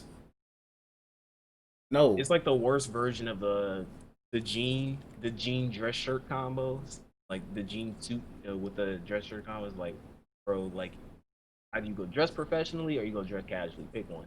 like to me, I don't mind the like the that combination because at least it's like okay, the jeans is dressing it down and it ain't like your button up is tucked in or something like that. It's probably you could, if you do it right, it could look cool.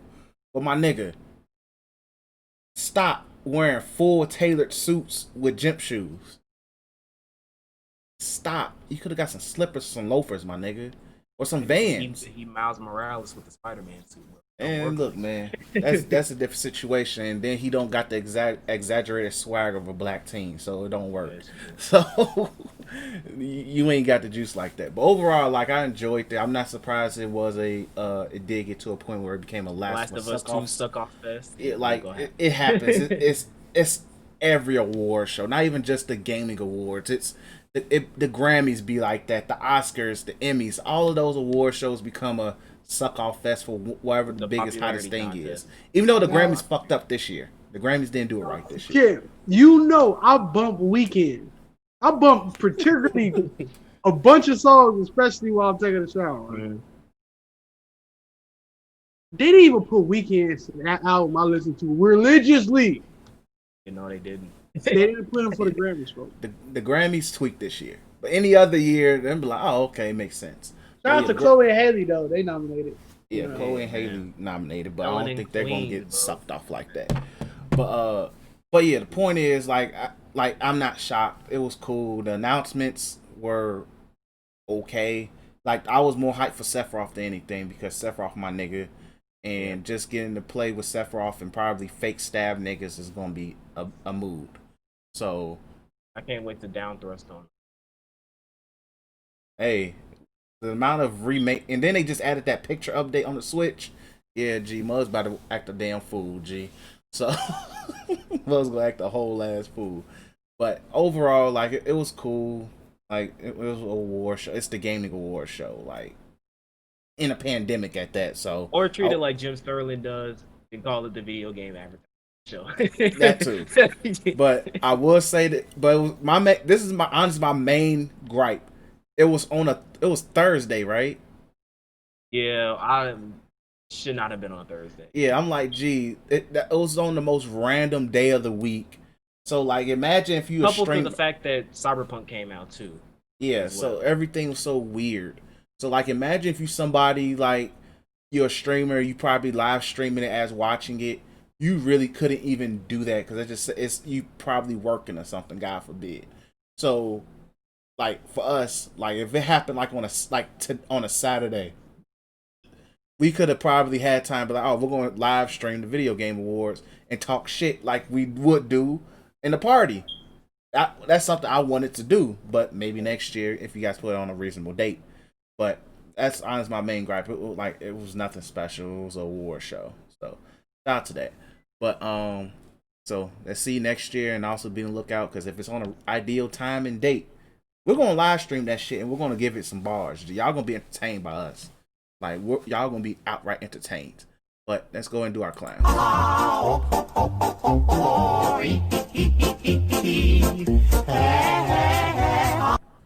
Alright, man. So my clown is rappers. Solely and primarily for multiple reasons. You niggas is out here getting arrested in a pandemic. Lil Wayne. Dumb as hell. Lil Wayne selling his masters. Oh you my niggas, god, I heard about that, bro. That was. I thought that was like a rumor. That's actually he happened. legit sold his masters for $100 million. Niggas is getting locked doing Fed time. G Herbo, Casanova, Getting caught with guns in New York. A Boogie with the hoodie. How fucking stupid can you be? All of you niggas is doing dumb shit. It's a pandemic. You niggas is on Clubhouse talking to academics trying to have a freaking therapy session with him. He's a fucking clown. Stop it. Literally, you guys are doing a lot of goofy head ass shit. It is not cool. But I'm gonna start directing more of this clown more towards Lil Wayne. Now, I love Lil Wayne. Lil Wayne is literally in my top 3 of favorite rappers of all time. But to see the man literally beg Birdman to drop the Carter 5, beg Birdman to pay him what he's owed, beg Birdman for a lot of stuff, and then literally see the man, wherever you artists, musical artists is fighting for their masters. I'm about to say that's a huge thing, and he sells it for 100. Come on, bro. And Lil Wayne has one of it has a very controversial discography. His catalog is very controversial in terms of his albums, because some people be like, oh, it's not worth it, some be whatever. But in terms of Carter 1, 2, 3 are literally great to classic albums. Even the albums I really don't like, the I Am Human Beings, Rebirth, stuff like that, they have hits on those albums. Those albums have hits. Like, he's missed, like, that's money that could have easily, like, he's still gonna get a little bit of money. But, bro, you sold that shit for $100 million, G. $100 million is literally what Otto Porter's contract worth is. So you think your discography is worth Otto Porter, my nigga? That is horrible. Very freaking horrible. You could have gave your kids the keys to fucking G. money, bro. Exactly. With the masters, G. Freaking exactly, G. You are out here selling it for nothing. And plus, on top of it, you about to do Fed time for gun charges in Miami, I think. So literally, you tweaked again in terms of that. So as if you didn't learn your lesson.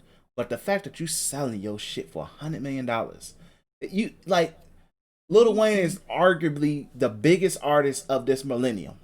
One of the biggest art. Not even just, I didn't even put him as rapper, artist of this millennium. Yeah. In terms of, like, if you was to sit there and say, who are some of the biggest artists of this current century, Lil Wayne is going to be one of the first people mentioned. So you telling me his shit's only worth $100 million to him? That's nasty and fucked up, G. Who did he sell it to? Universal Music Group, the same people who own Kanye shit, and Kanye's fighting a war against them.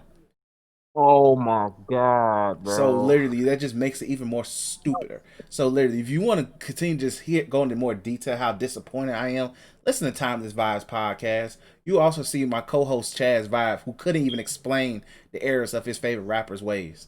That was the latest episode, right? Yes. So literally, check that out if you just want more. But literally, that nigga tweaked. But I will also have a GOAT as well. I have a GOAT, man. That's what I'm talking about! That's why he's MVP! That's why he's the GOAT! The GOAT! I'm gonna give my GOAT to my man's G.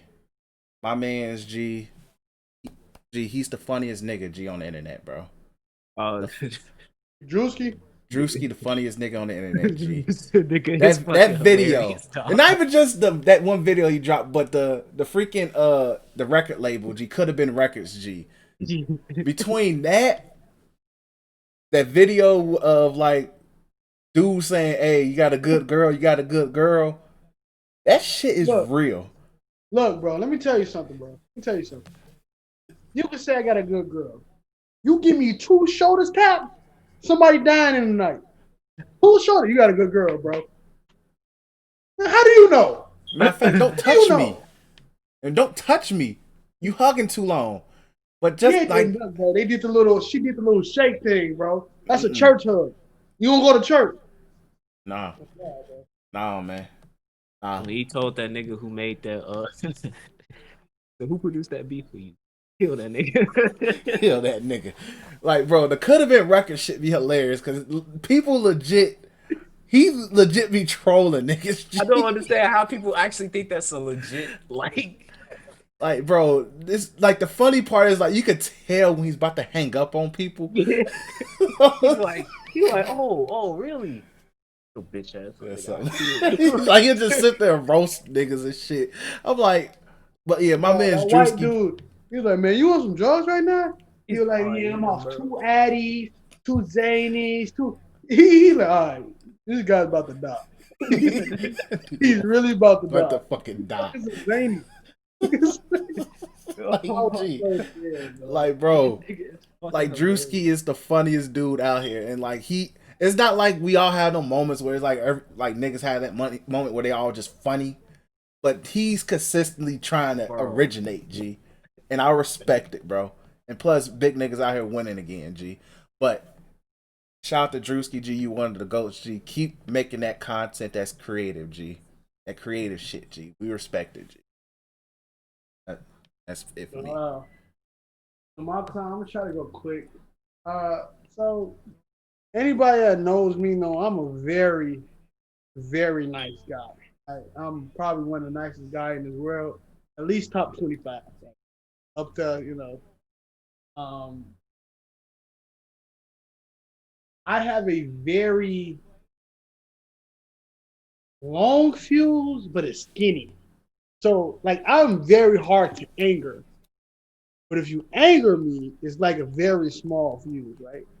I don't have a filter either. You can tell on the podcast. I'm like a sold out Christian, not curse.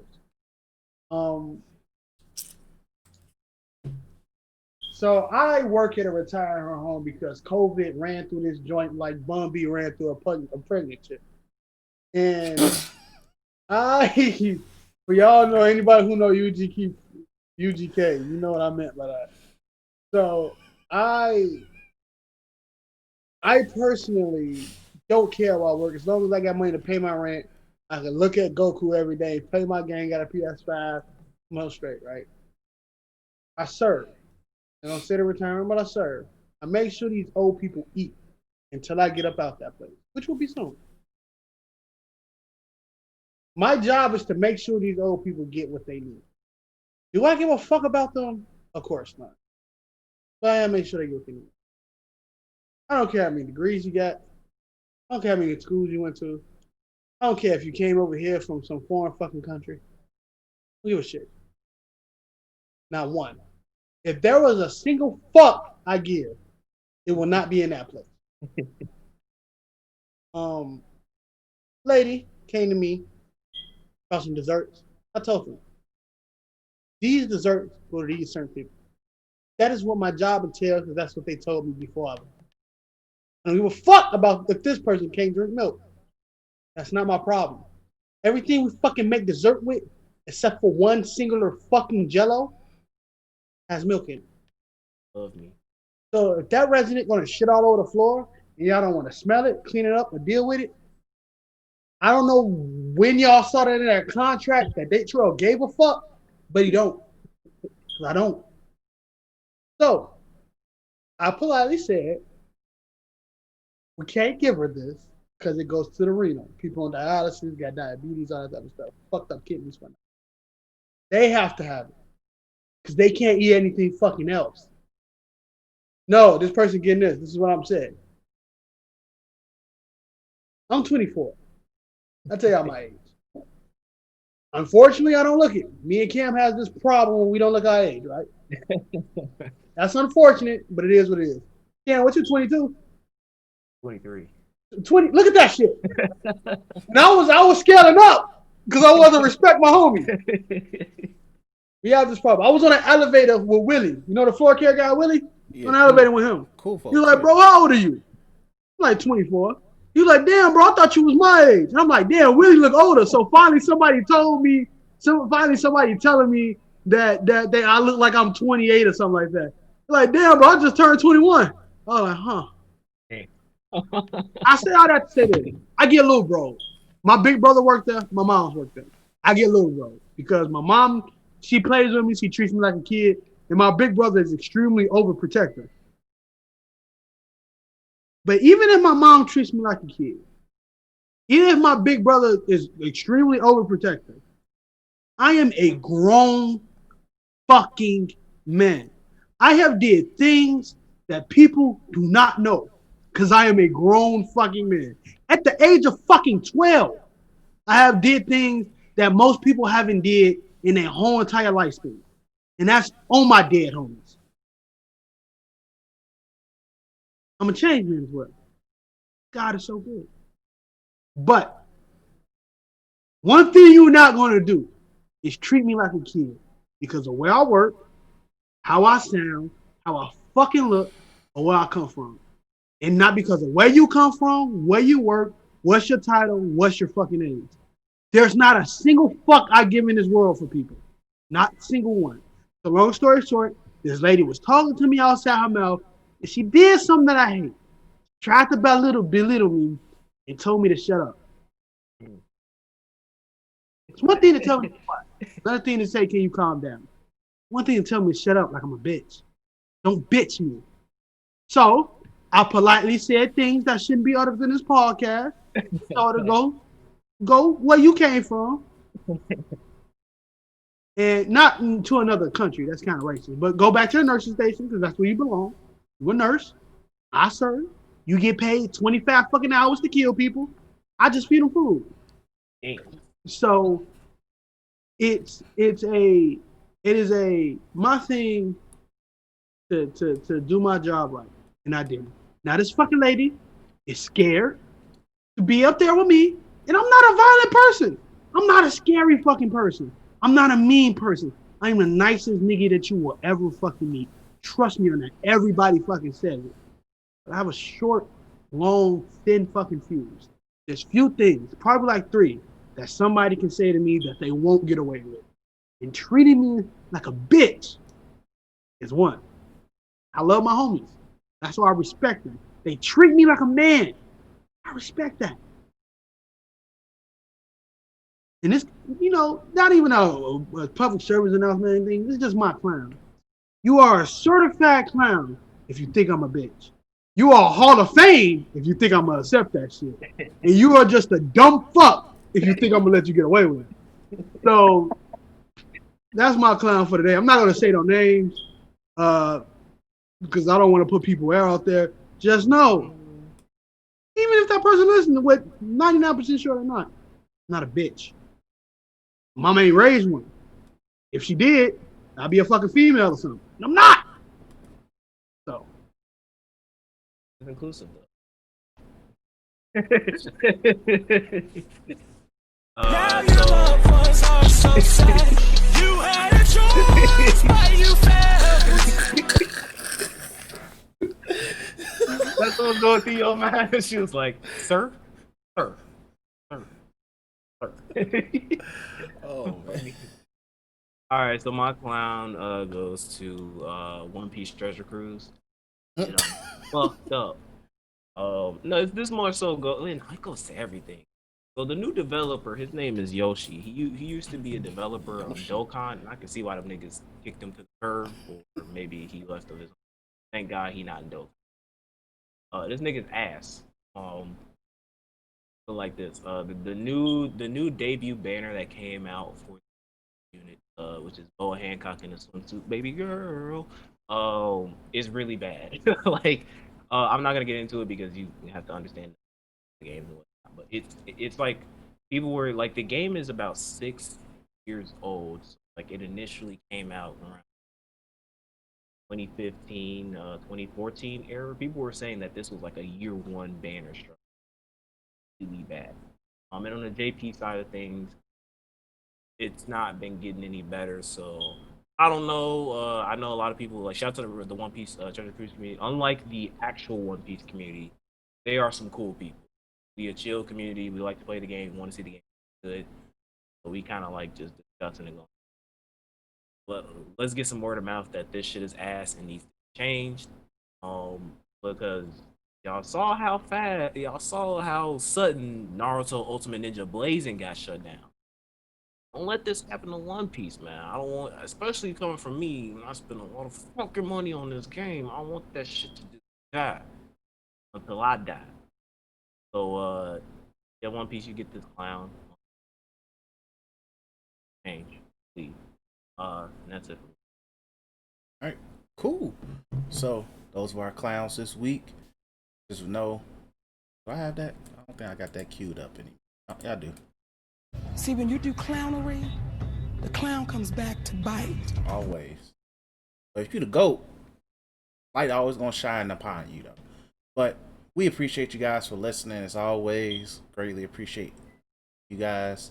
Make sure you comment, subscribe, and like vids. You know the vibes. Hit that up. Last episode did numbers. I'm like, damn, I was surprised, but pretty decent numbers though. Especially since we're still young on the YouTube circuit. But we appreciate you guys for checking us out. Make sure you copy some merch. You Tweaking Media merch is available on Teespring. Yeah, I got it on now. One of the many bright colors I have for t-shirts. We got long sleeves, we got hoodies, we got it for all genders and kids. So you don't gotta make a difference. You don't gotta try to size up or down like crazy. We all inclusive in this bit. Exactly. So make sure you cop. Make sure you get you a face mask because COVID is not going nowhere anytime soon. And plus, you motherfuckers ain't trying to take a vaccine. So copy your face mask since you want to be a danger to society. But we appreciate you guys for listening. Make sure you follow us on Twitter at the Black Otakus, Follow us on IG at You Tweaking Media, and whatever platform you are, listen to us on the audio side of things. Make sure you hit that follow and subscribe button. We greatly appreciate you guys. Thanks for listening, and peace. Nate out. We doesn't.